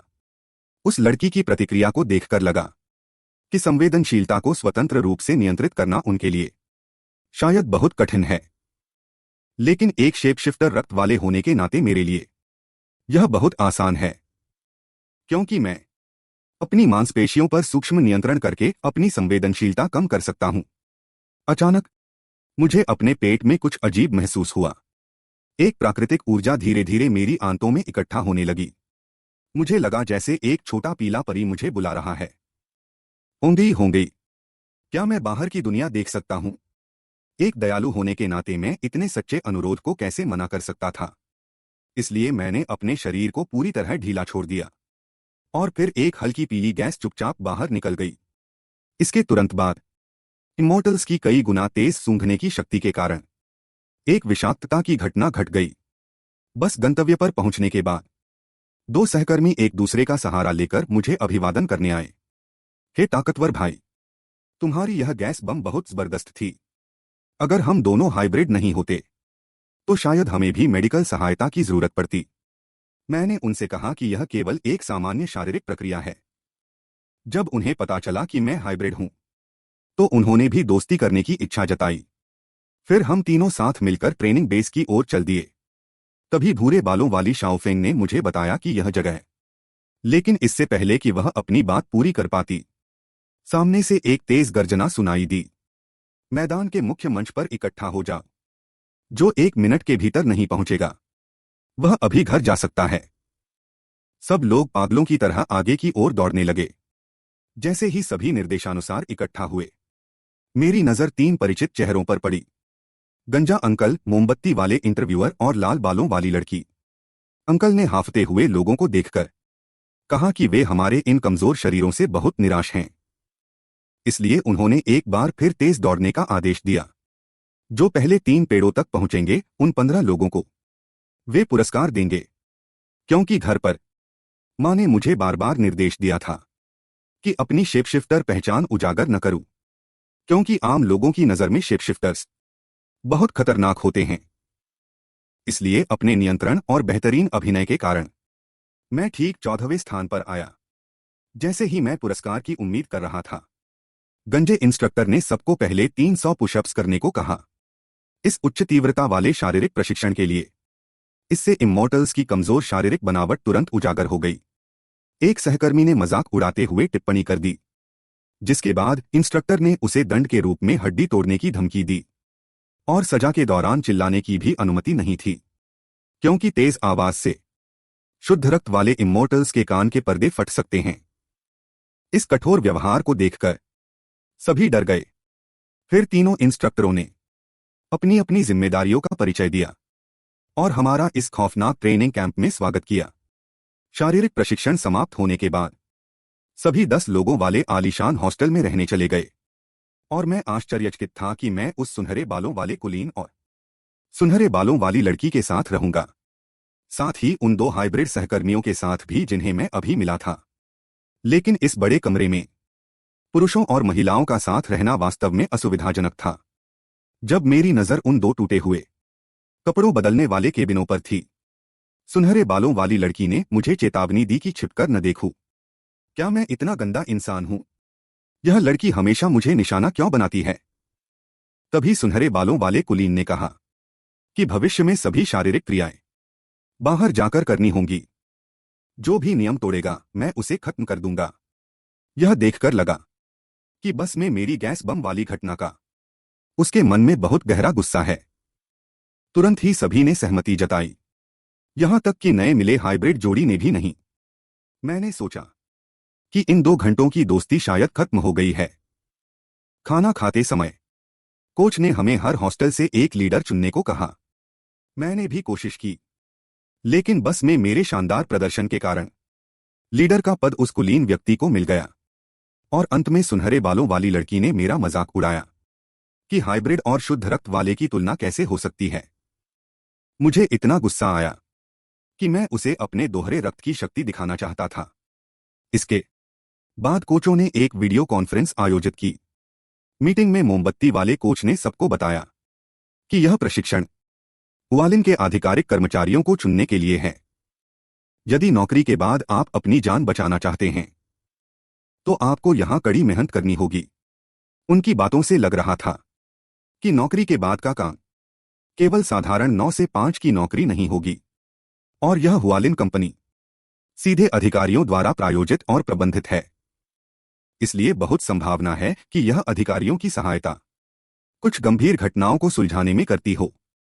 तभी लाल बालों वाली लड़की ने वीडियो में कहा, हुआलिन का उद्देश्य स्पष्ट है। वह चाहती है कि सभी इमोर्टल्स की शक्ति का सही उपयोग करें। इमोर्टल्स की शक्ति का उपयोग करना, लगता है मेरा अनुमान सही दिशा में है। रात जल्दी ही आ गई। जब मैं नहाकर चैन से सोने वाला था, हॉस्टल में फुसफुसाहट की आवाजें आने लगीं। क्या तुम अपनी उंगलियां हिलाना बंद कर सकते हो? क्या तुम्हारी सांसें थोड़ी धीमी हो सकती हैं? क्या तुम्हारे बाल हिलना बंद कर सकते हैं? मैंने सोचा कि ये कितने संवेदनशील लोग हैं। इस सामूहिक जीवन में बहुत कष्ट होने वाला है, क्योंकि पिता के अनुसार इमोर्टल्स को अनिद्रा से लड़ने में कम से कम 3 साल का समय लगेगा और यहां सबसे बड़ी शाओफेंग भी केवल 23 वर्ष की है। लगता है अधिकांश लोग अत्यधिक संवेदनशीलता के दौर में हैं। तभी मेरे बगल में बैठे जिन ने मुझसे पूछा, भाई क्या तुम सांस लेना बंद कर सकते हो? मुझे नींद नहीं आ रही। तब मुझे वास्तव में एहसास हुआ कि सांस लेना भी एक गलती कैसे हो सकती है। मैंने उससे पूछा कि सामान्यतः नींद न आने पर क्या उपाय करते हो? उसने बताया कि सबसे कारगर तरीका खुद को बेहोश कर देना है, क्योंकि इमोर्टल्स के शरीर पर कोई दुष्प्रभाव नहीं पड़ता। लेकिन बेहोश होकर सोना हर किसी के बस की बात नहीं है। यदि बल का सही संतुलन न हो तो बहुत लंबे समय तक नींद आ सकती है। जैसे ही उसने अपनी बात पूरी की, मेरा हाथ उसके गले के चारों ओर था। मैंने धीरे से उससे कहा, शुभ रात्रि, मेरे सपने देखना। जैसे ही मैंने हाथ को जोर से कसा, बल बिल्कुल सटीक था। जिन ऑक्सीजन की कमी के कारण तुरंत बेहोश हो गया। मेरी इस हरकत ने बगल वाले बिस्तर पर सोई शाओफेंग को हैरान कर दिया। उसने कहा कि क्या मैं एक मानव स्लीप मशीन हूं? और तुरंत कहा कि वह भी मेरे सपने देखना चाहती है। मैंने खुशी खुशी उसकी इच्छा पूरी की।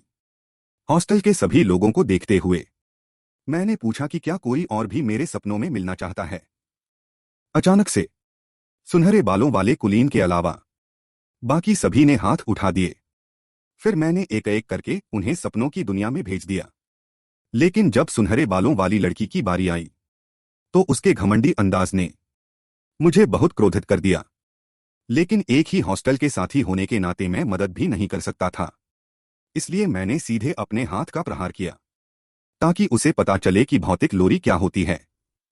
जब मैंने अपना हाथ उठाया, सुनहरे बालों वाले कुलीन युवक की ओर शरारत भरी मुस्कान दिखाते समय वह एक पल के लिए हिचकिचाया।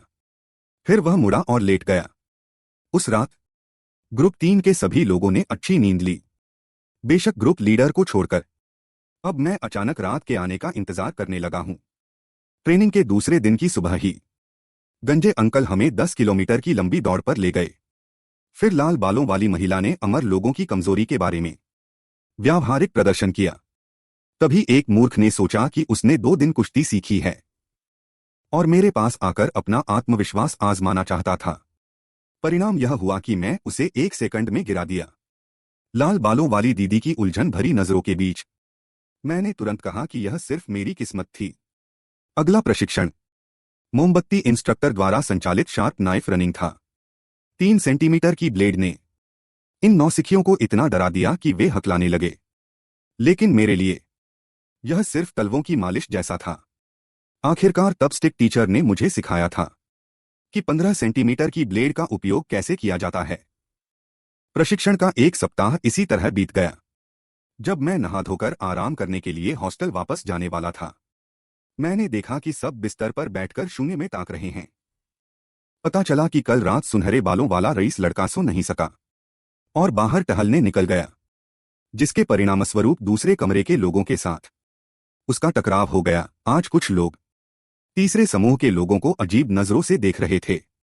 पता नहीं क्या यह इसी वजह से था। तभी बाहर से तेज कदमों की आवाज आई। सुनहरे बालों वाला रईस लड़का गुस्से में था। उसने कहा कि जो मुसीबत उसने खड़ी की है वह खुद संभालेगा। तभी एक जोरदार आवाज हुई और दरवाजा झटके से खुल गया। टैटू वाले आदमी ने चिल्लाकर पूछा, तुम में से लियू होंगई कौन है? मैं ही हूं, तुम क्या कर लोगे?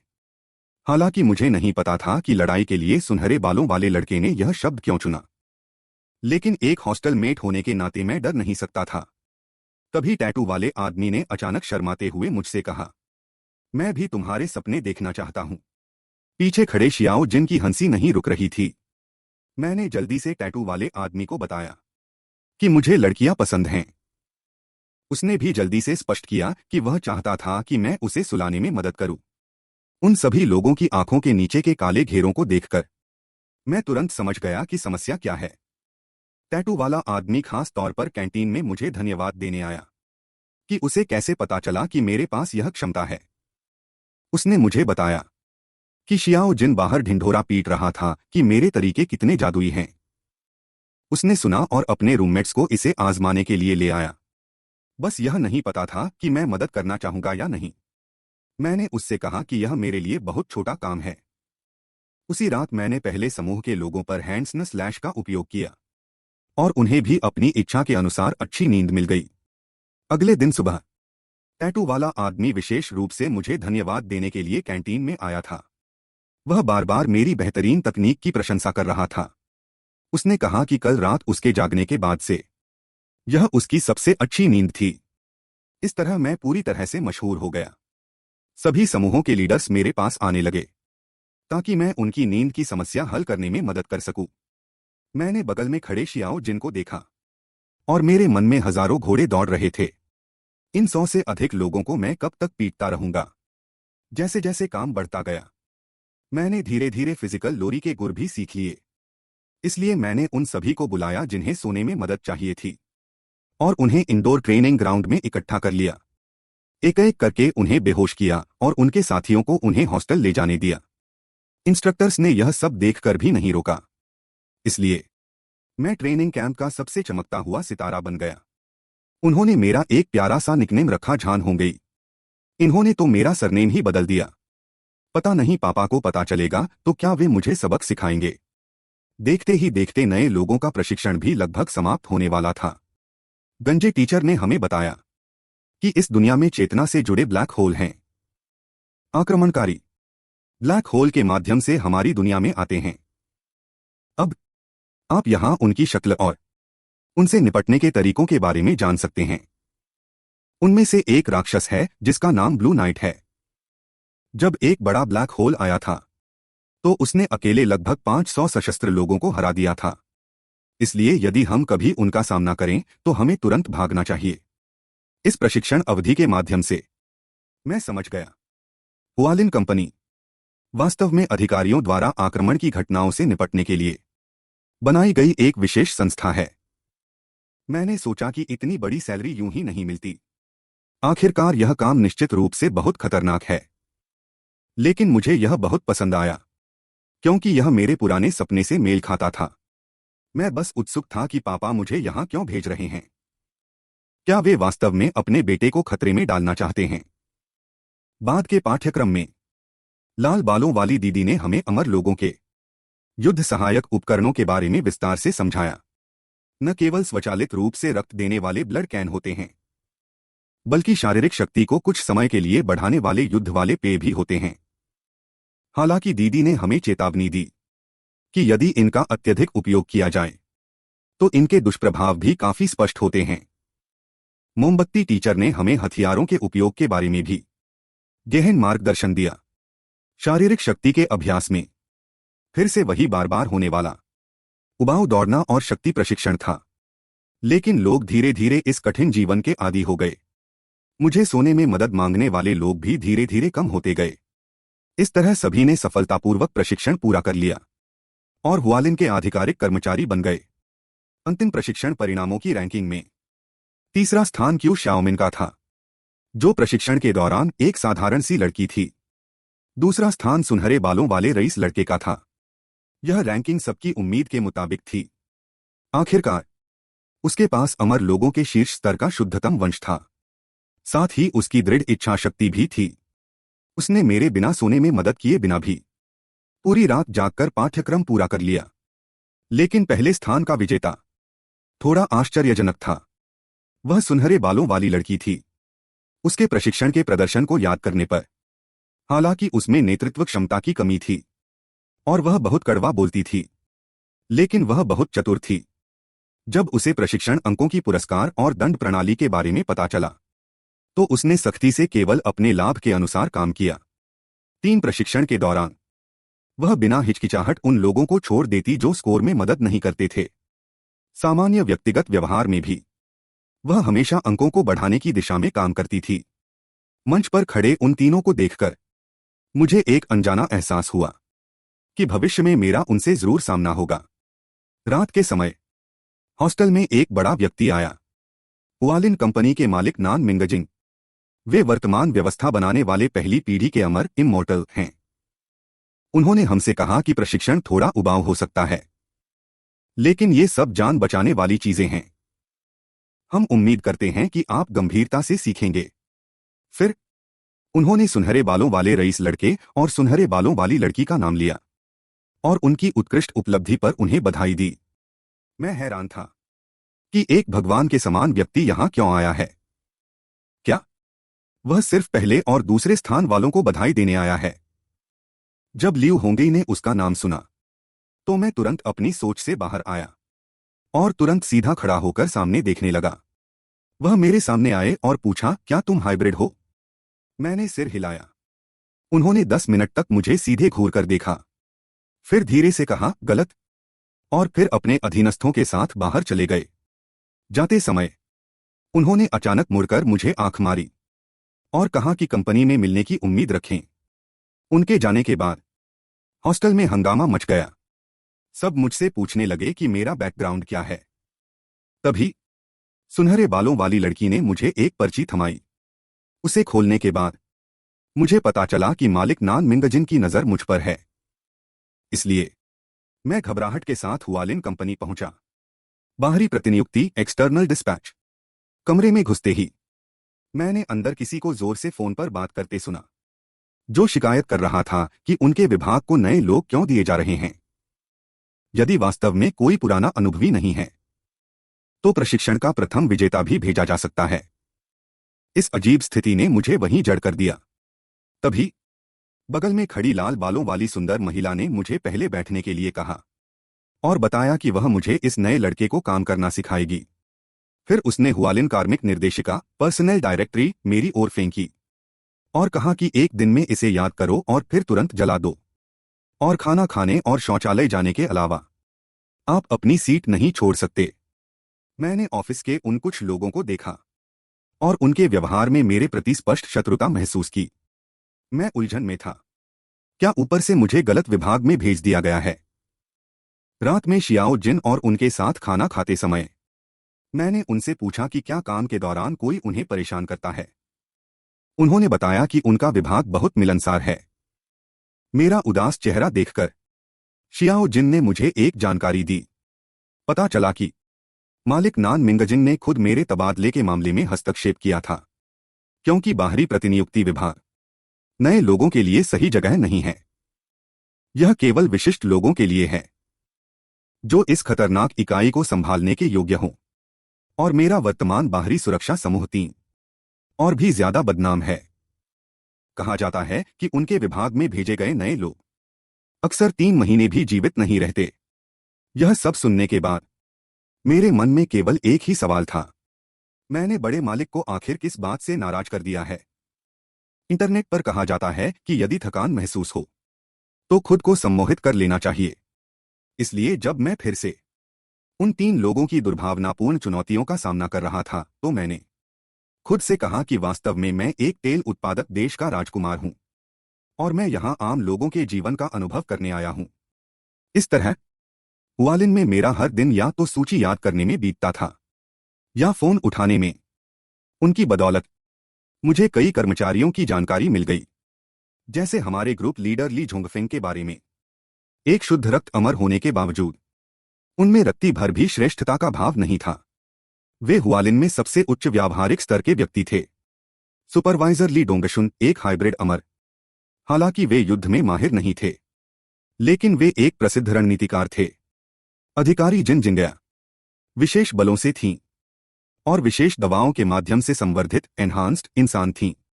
उनकी युद्ध क्षमता सामान्य मनुष्यों के उच्चतम स्तर की थी। आज ही लीडर ने कहा कि वे मेरा दैनिक क्षमता परीक्षण करेंगे। मैं उन तीनों के साथ एक रहस्यमय नियंत्रण कक्ष में पहुंचा। स्टाफ की बड़ी स्क्रीन पर मैंने सुनहरे बालों वाले रईस लड़के को देखा, जो एक बंद स्थान के भीतर मुश्किल से पुशअप्स कर रहा था। फिर मुझे पता चला कि यह एक गुरुत्वाकर्षण उपकरण था, जो परीक्षण करने वाले के स्थान के गुरुत्वाकर्षण को कई गुना बढ़ा सकता था, जिससे शारीरिक शक्ति बढ़ाने में मदद मिलती थी।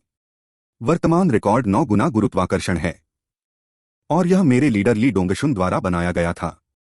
बगल में खड़े सुनहरे बालों वाले रईस लड़के के लीडर इस बात की डींगे मार रहे थे कि रईस लड़के की ताकत कितनी जबरदस्त है। और फिर उन्होंने स्टाफ से गुरुत्वाकर्षण को 5 गुना तक बढ़ाने के लिए कहा। उस सुनहरे बालों वाले रईस लड़के को गुरुत्वाकर्षण के दबाव में देखते हुए विकृत चेहरा, मैं अपनी हंसी नहीं रोक पाया और खिलखिलाकर हंस पड़ा, यह सोचते हुए कि उसका दिखावा करना बहुत भारी पड़ गया। इसके तुरंत बाद वह खून की उल्टियां करते हुए जमीन पर बेहोश हो गया। इस समय सुपरवाइजर ने मुझे जल्दी अंदर जाने के लिए प्रेरित किया। मुझे गुरुत्वाकर्षण कक्ष में प्रकट होते देख टीम लीडर ली डोंगहुन ने पास के सुपरवाइजर से धीरे से कहा, हमारा काम ऐसा नहीं है जिसे कोई भी कर सके। उसे जल्द ही हार मान लेने दो, यह हम सभी के लिए अच्छा होगा। जैसे जैसे गुरुत्वाकर्षण बढ़ता गया, मैंने प्रदर्शित नहीं किया जरा सी भी बेचैनी। हालांकि मुझे नहीं पता कि अभी यह कितने गुना है, लेकिन इसकी तीव्रता केवल ट्रांसफॉर्मेशन कबीले के प्रशिक्षण के अंतिम चरण के बराबर है। मैंने उस रईस लड़के से आगे निकलकर इसे खत्म करने की योजना बनाई थी, लेकिन चूंकि मैंने उन्हें हैरान करने का फैसला किया है, तो चलिए मैं अपनी पूरी ताकत दिखा देता हूं। इस समय बाहर के कर्मचारियों ने मुझसे पूछा कि 28 गुना 35 कितना होता है। मैंने तुरंत जवाब दे दिया। फिर एक 3 अंकों का गुना पूछा गया, मैंने उसका भी तुरंत जवाब दिया। टीम लीडर और वे तीनों गुरुत्वाकर्षण कक्ष में मुझे हैरानी से देख रहे थे, मन ही मन सोच रहे थे कि क्या यह इंसान है। इतने गुना गुरुत्वाकर्षण के दबाव में कोई अपना दिमाग इतना शांत कैसे रख सकता है। यह ऐसी चीज थी जो उन्होंने अपनी नौकरी शुरू करने के बाद से कभी नहीं देखी थी। इस समय टीम लीडर ली ने प्रस्ताव दिया कि परीक्षण समाप्त होने के बाद मुझे जांच के लिए ले जाया जाए, यह देखने के लिए कि क्या मैंने कुछ खाया है। शक्ति और मानसिक क्षमता बढ़ाने वाली कोई दवा। अगर कुछ भी पता नहीं चला तो यह साबित हो जाएगा कि फील्ड विभाग को इस बार कोई अनमोल खजाना मिल गया है। प्रशिक्षण समाप्त होने के बाद मुझे लगा कि मेरी शक्ति और सहनशक्ति थोड़ी और बढ़ गई है। अगर मैं लंबे समय तक अभ्यास कर सकूं, तो यह ताकत बढ़ाने का एक शॉर्टकट होगा। जब मैं गुरुत्वाकर्षण कक्ष से बाहर निकला मुझे अचानक महसूस हुआ कि सहकर्मियों का मेरे प्रति व्यवहार तुरंत बदल गया है। लाल बालों वाली सुंदरी ने न केवल व्यक्तिगत रूप से मेरे लिए दरवाजा खोला, बल्कि उत्साह के साथ तौलिया भी दिया। पांडा सुपरवाइजर ने भी मुस्कुराते हुए मेरा अभिवादन किया। यहां तक कि टीम लीडर के मुंह पर जो हमेशा मेरा तिरस्कार रहता था, वह भी गायब था। वे लगातार कर्मचारियों को रिकॉर्ड दिखाने के लिए दबाव डाल रहे थे। जब मैं वापस ऑफिस गया, लाल बालों वाली सुंदरी ने अचानक मुड़कर मुझसे कहा कि अच्छा काम करना। ऐसा लगता है कि मुझे आधिकारिक तौर पर टीम के सदस्य के रूप में स्वीकार कर लिया गया है। तो क्या अगला कदम मुझे आधिकारिक मिशन सौंपना होगा? जैसे ही मैं रोमांचक युद्ध मिशन की प्रतीक्षा कर रहा था, पांडा सुपरवाइजर ने 3 बहुत मोटी किताबें मेरे सामने फेंक दी, जो क्रमशः घुसपैठिए नंबर, औषधि के प्रकार और उपकरणों के उपयोग की विधि के बारे में थीं, और मुझसे कहा कि 4 दिनों के भीतर इन सबको पूरी तरह याद कर लेना। क्या यह पांडा बांस न मिलने के कारण भूख से पागल हो गया है? मैं खुद को यह पूछने से नहीं रोक सका कि इन चीजों को याद करने का क्या फायदा है। तभी टीम लीडर ने पास आकर मुझे बताया, अगर तुम्हें दुश्मन की जानकारी और अपने उपकरणों के बारे में ही पता नहीं होगा, तो मिशन के दौरान तुम निश्चित रूप से अपनी जान गंवा बैठोगे।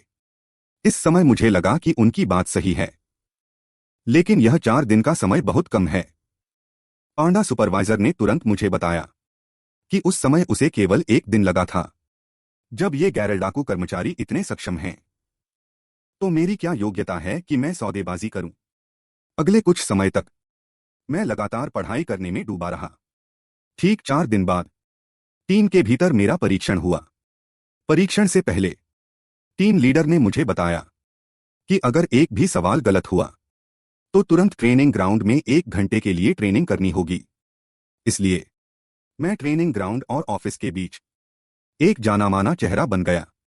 अचानक एक दिन ट्रेनिंग ग्राउंड के रास्ते में मेरी मुलाकात टीम लीडर और सुनहरे बालों वाली दीदी से हुई। वे शायद किसी बात पर चर्चा कर रहे थे। टीम लीडर ने मुझे देखने के बाद अचानक मुस्कुराते हुए मुझसे पूछा कि क्या मैं स्कूल में बदमाश था। मैंने उन्हें बताया कि मेरे स्कूल में कोई बदमाश नहीं था, क्योंकि मैंने अनुमति नहीं दी थी।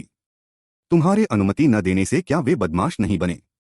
हाँ, क्योंकि मुझे उनके गाली देने का तरीका पसंद नहीं था।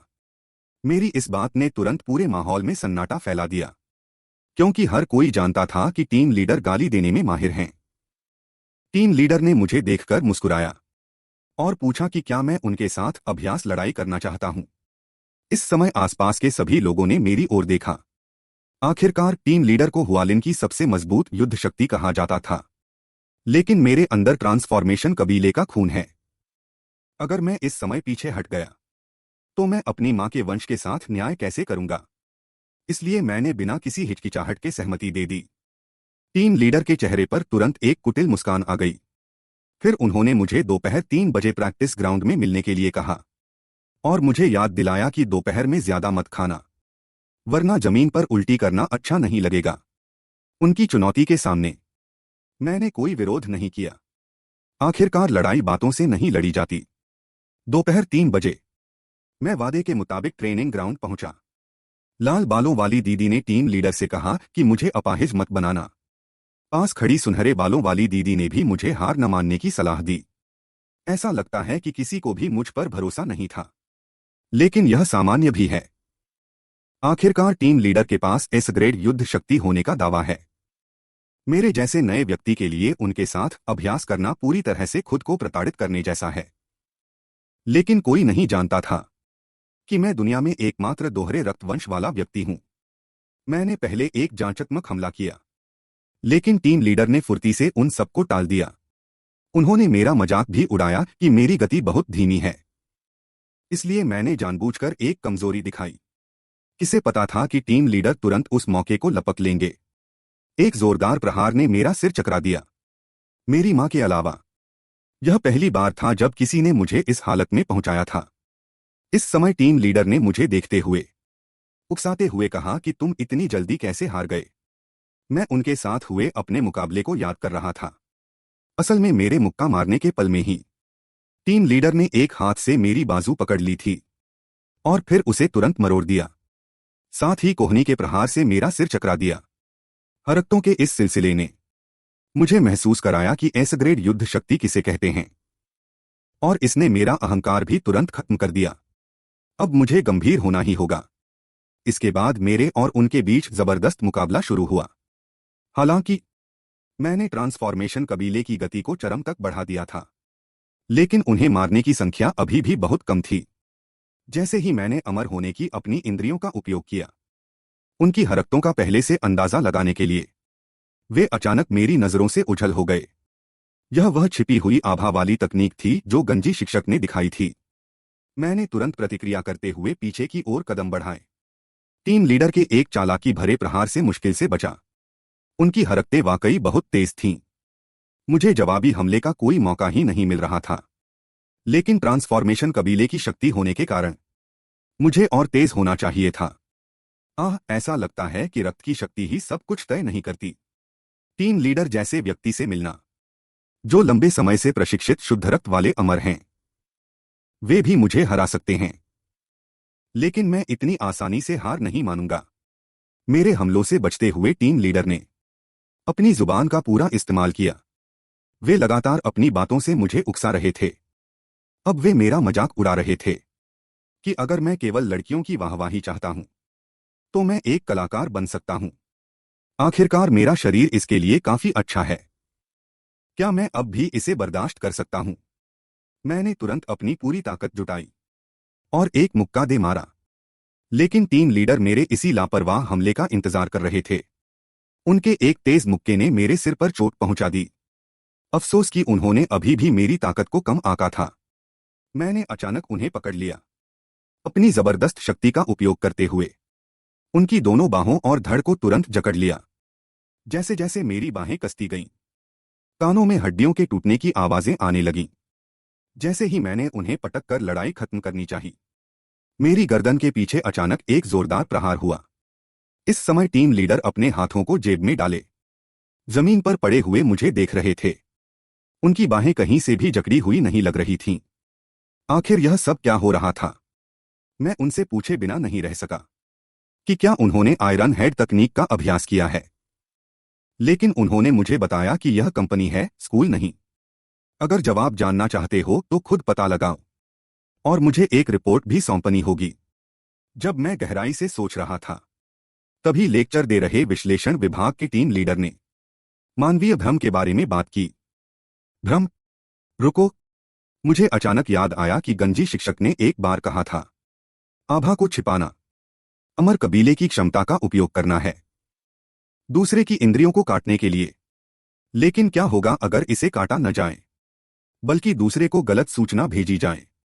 उस समय मुझे लगा कि मैंने टीम लीडर की बाहों को जकड़ लिया है, लेकिन वास्तविक स्थिति में शायद टीम लीडर ने जानबूझकर मुझे गलत सूचना दी थी। तो फिर उन्हें कैसे पता चला कि उस समय मैं उन पर झपटूंगा? मैं सवालों के साथ अपने ऑफिस वापस आ गया। अपने सहकर्मियों के साथ बातचीत करते हुए टीम लीडर को देखते हुए मैं अचानक तेजी से उनकी ओर बढ़ा।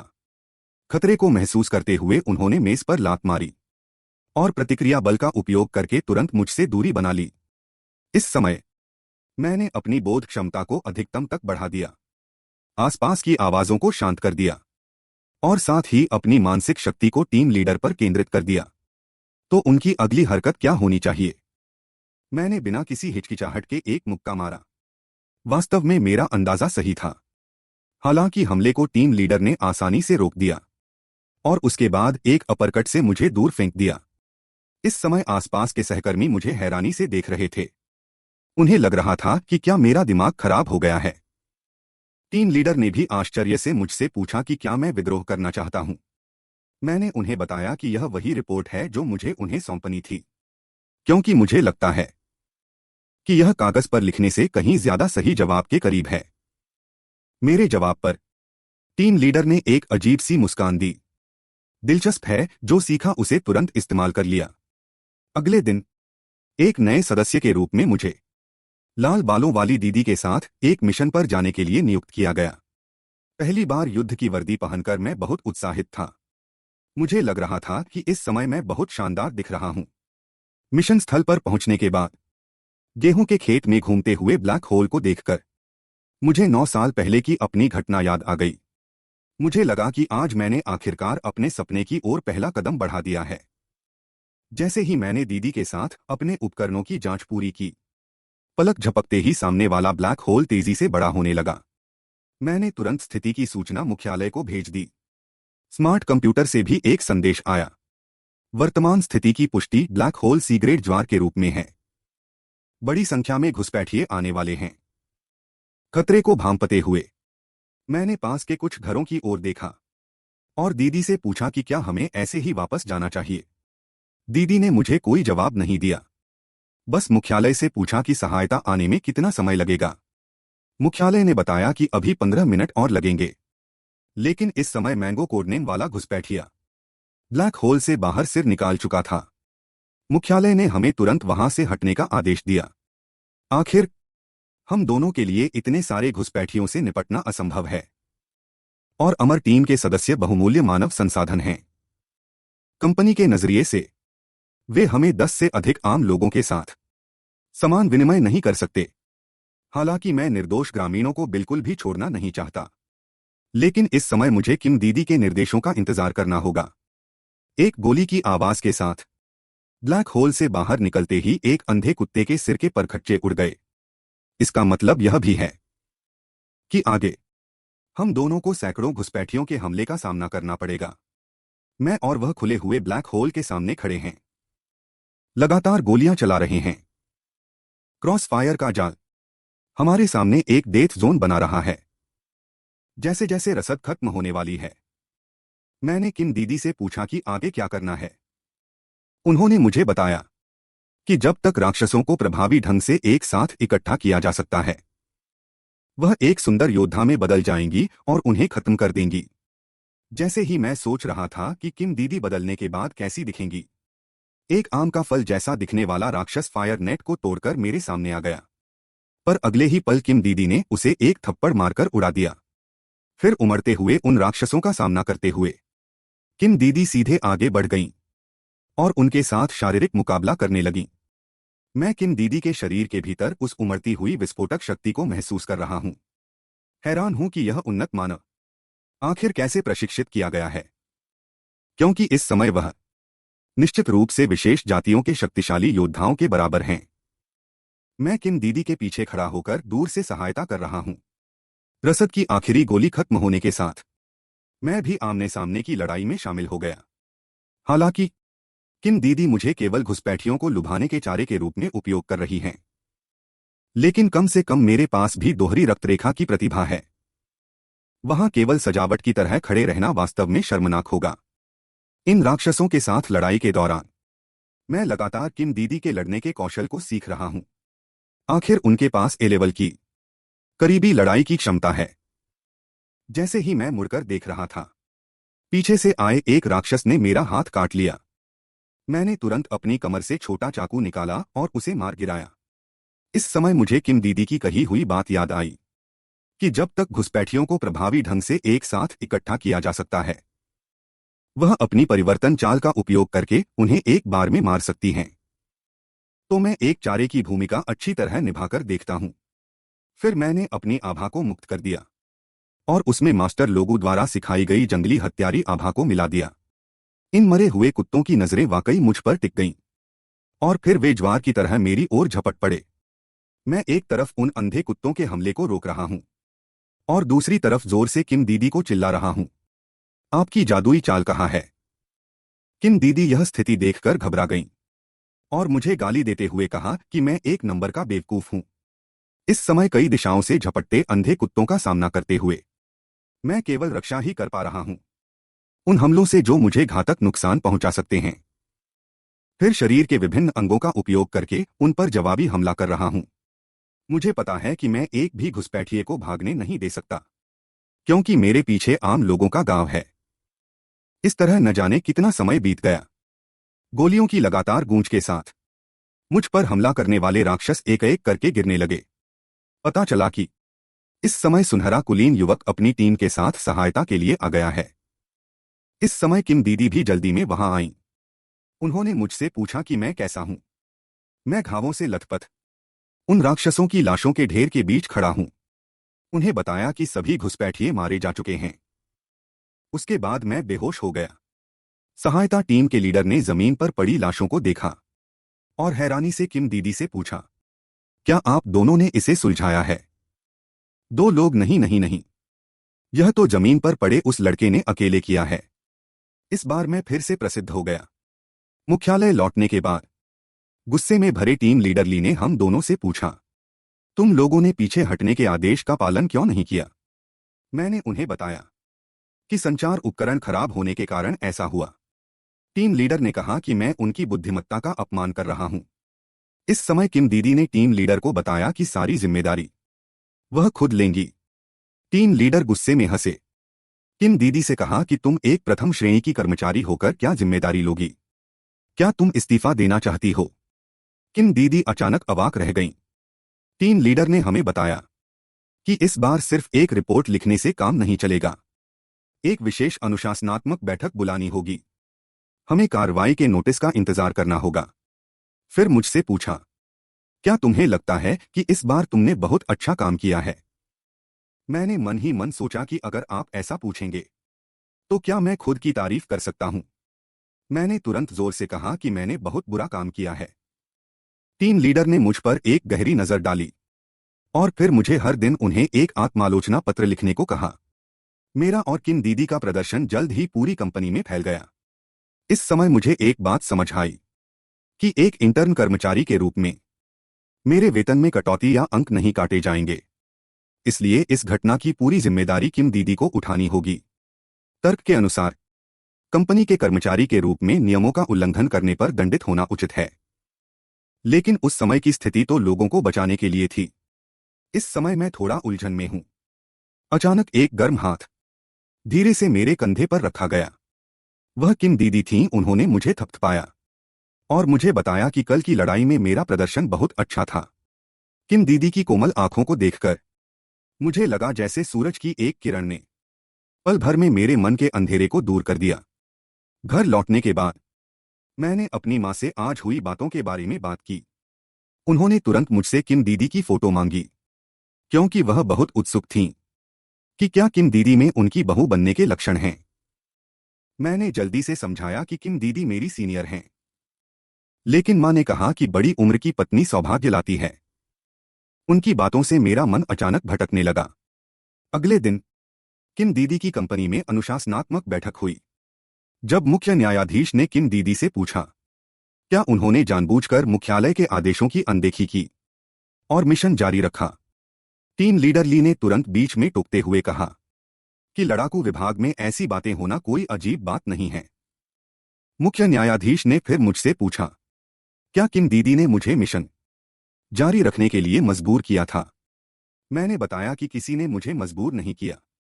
मैंने तो बस उस समय की स्थिति के अनुसार सबसे अच्छा विकल्प चुना था। एक अन्य न्यायाधीश ने मुझ पर चिल्लाते हुए कहा कि मैं एक इंटर्न हूं, मैं क्या समझता हूं। तभी टीम लीडर ली ने तुरंत फिर से कहा कि मुझे नौकरी पर आए कई महीने हो गए हैं। भला मैं क्या नहीं समझूंगा? क्या कुछ लोग कंपनी के प्रशिक्षण शिविर की शिक्षण क्षमता पर सवाल उठा रहे हैं? मैंने फिर मुख्य न्यायाधीश से कहा कि इस मिशन में हमने कई नागरिकों को बचाया है।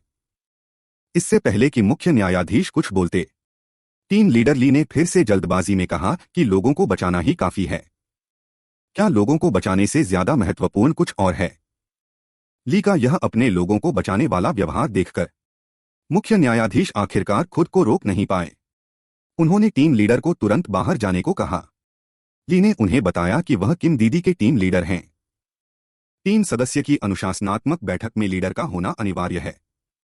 इससे मुख्य न्यायाधीश का गुस्सा 7वें आसमान पर पहुंच गया।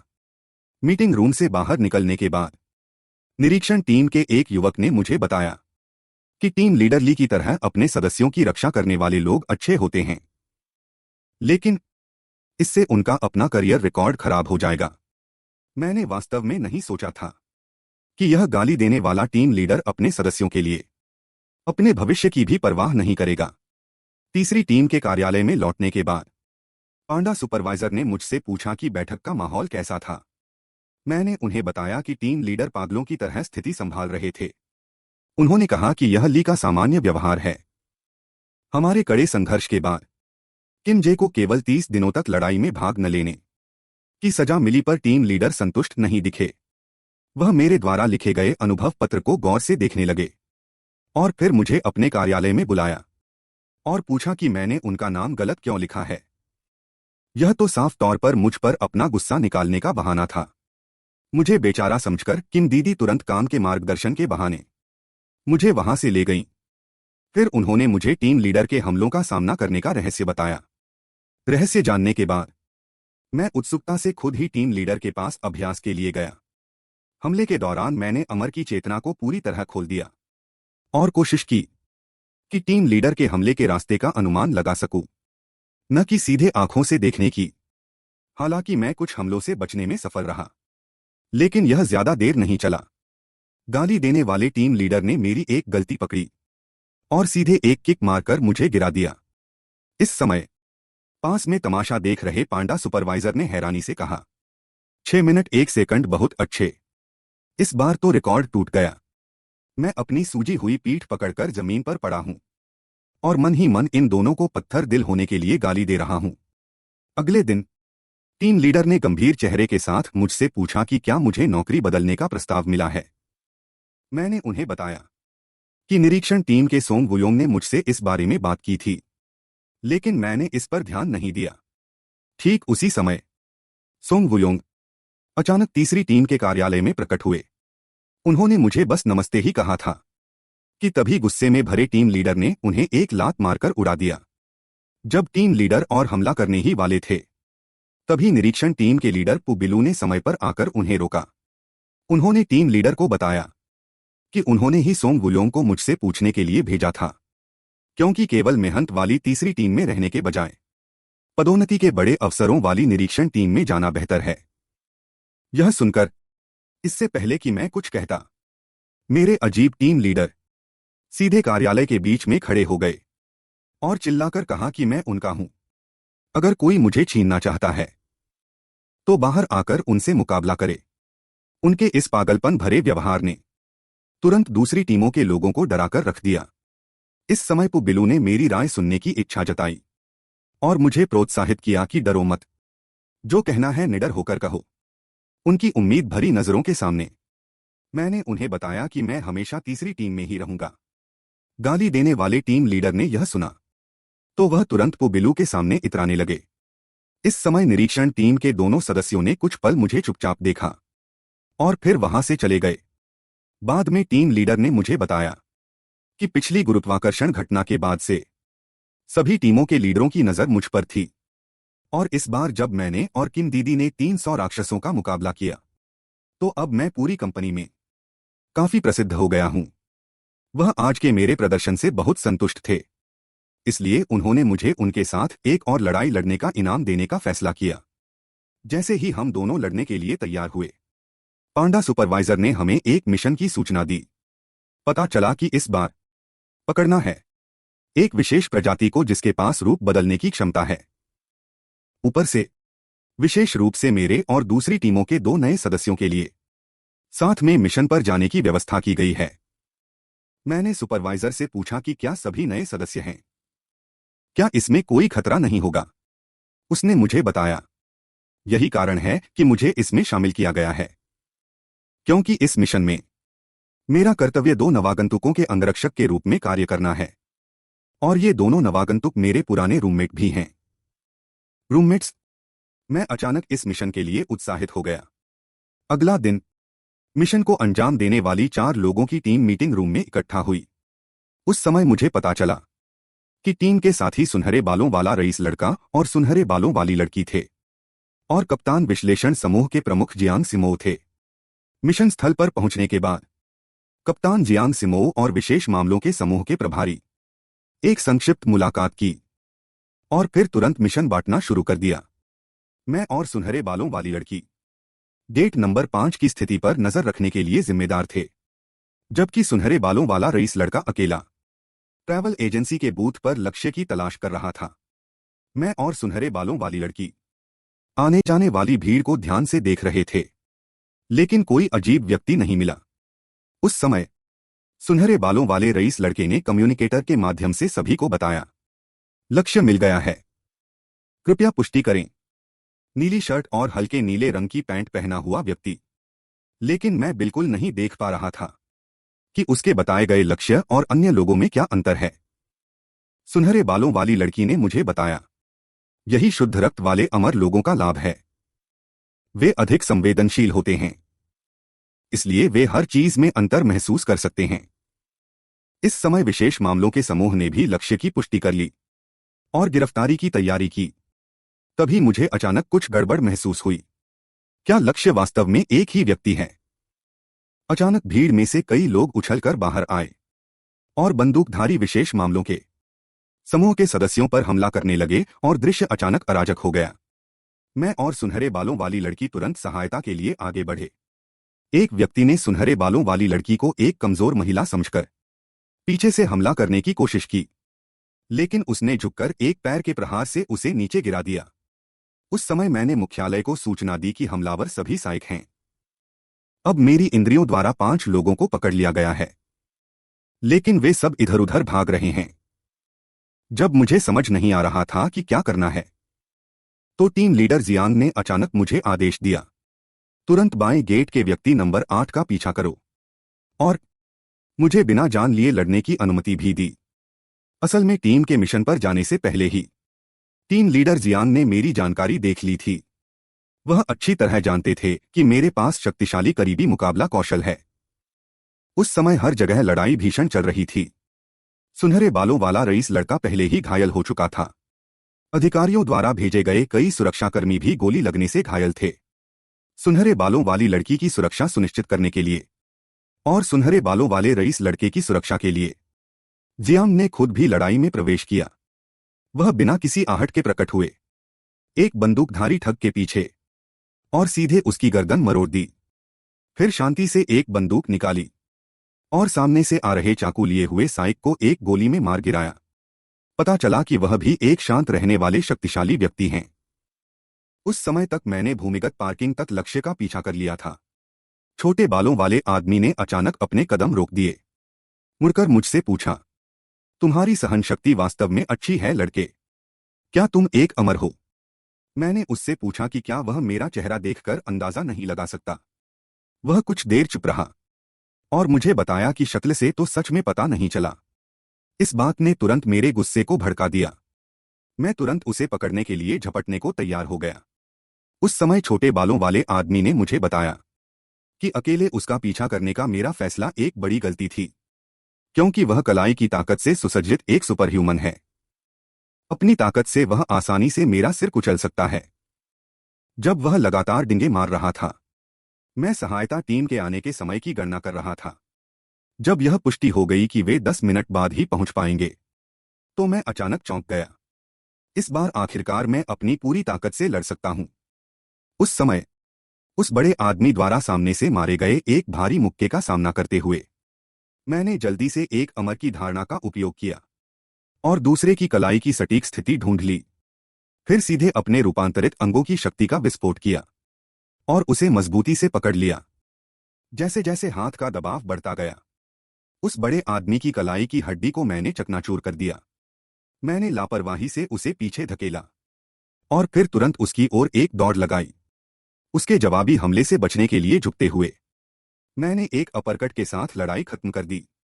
उस समय मैं उस बड़े आदमी द्वारा फेंके गए काले बैग के पास गया और धीमी आवाज में कहा, मैंने सुना है कि रूप बदलने वाले किसी भी उस चीज में बदल सकते हैं जो उन्होंने देखी है, लेकिन यह पानी या आग से सुरक्षित नहीं होना चाहिए।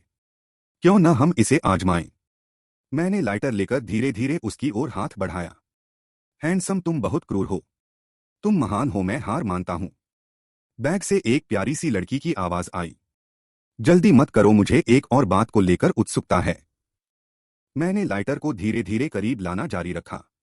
मैं तुम्हारे साथ सौदा कर सकती हूं, लेकिन क्या तुम उस चीज को मुझसे दूर रख सकते हो?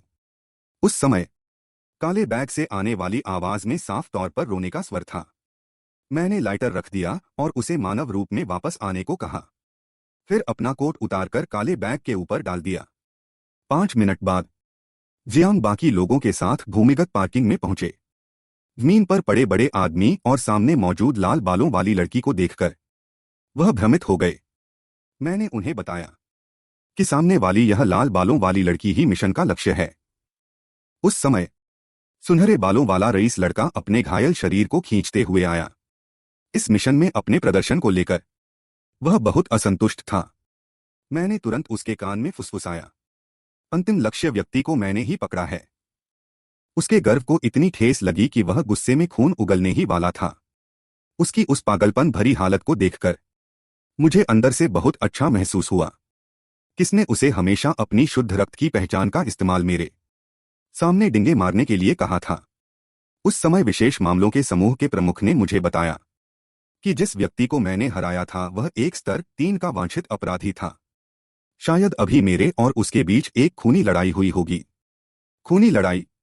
लेकिन मैंने तो सिर्फ एक मुक्का इस्तेमाल किया था। मेरे द्वारा अकेले अपराधी को पकड़ने की बात जल्द ही कंपनी में फैल गई। बॉस नान मिंगजिन ने इसके लिए खास तौर पर मुझसे मुलाकात की। ढेर सारी प्रशंसा के बाद उन्होंने मुझसे पूछा कि मुझे क्या इनाम चाहिए। मैंने उनसे बड़ी रकम के बोनस की मांग की। जब मैंने वह बड़ी नकदी अपनी मां को सौंपी तो पैसों की लालची वह बहुत खुश हुई और खास तौर पर मेरे लिए बढ़िया बीफ खरीद कर लाई। एयरपोर्ट मिशन खत्म होने के बाद मैंने कई और फील्ड मिशन किए। निरंतर युद्ध प्रशिक्षण के माध्यम से मेरी युद्धक क्षमता भी लगातार बढ़ती रही।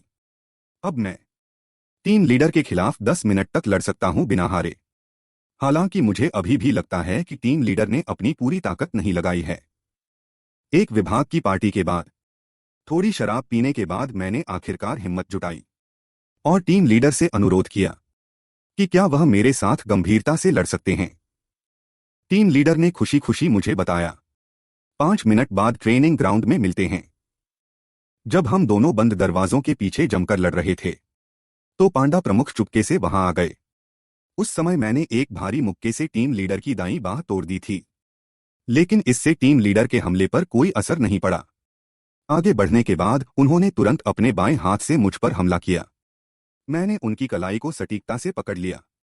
जब मैं जवाबी हमले की तैयारी कर रहा था तो टीम लीडर ने अपनी पहले से टूटी हुई दाईं बाह घुमाकर मुझ पर हमला कर दिया।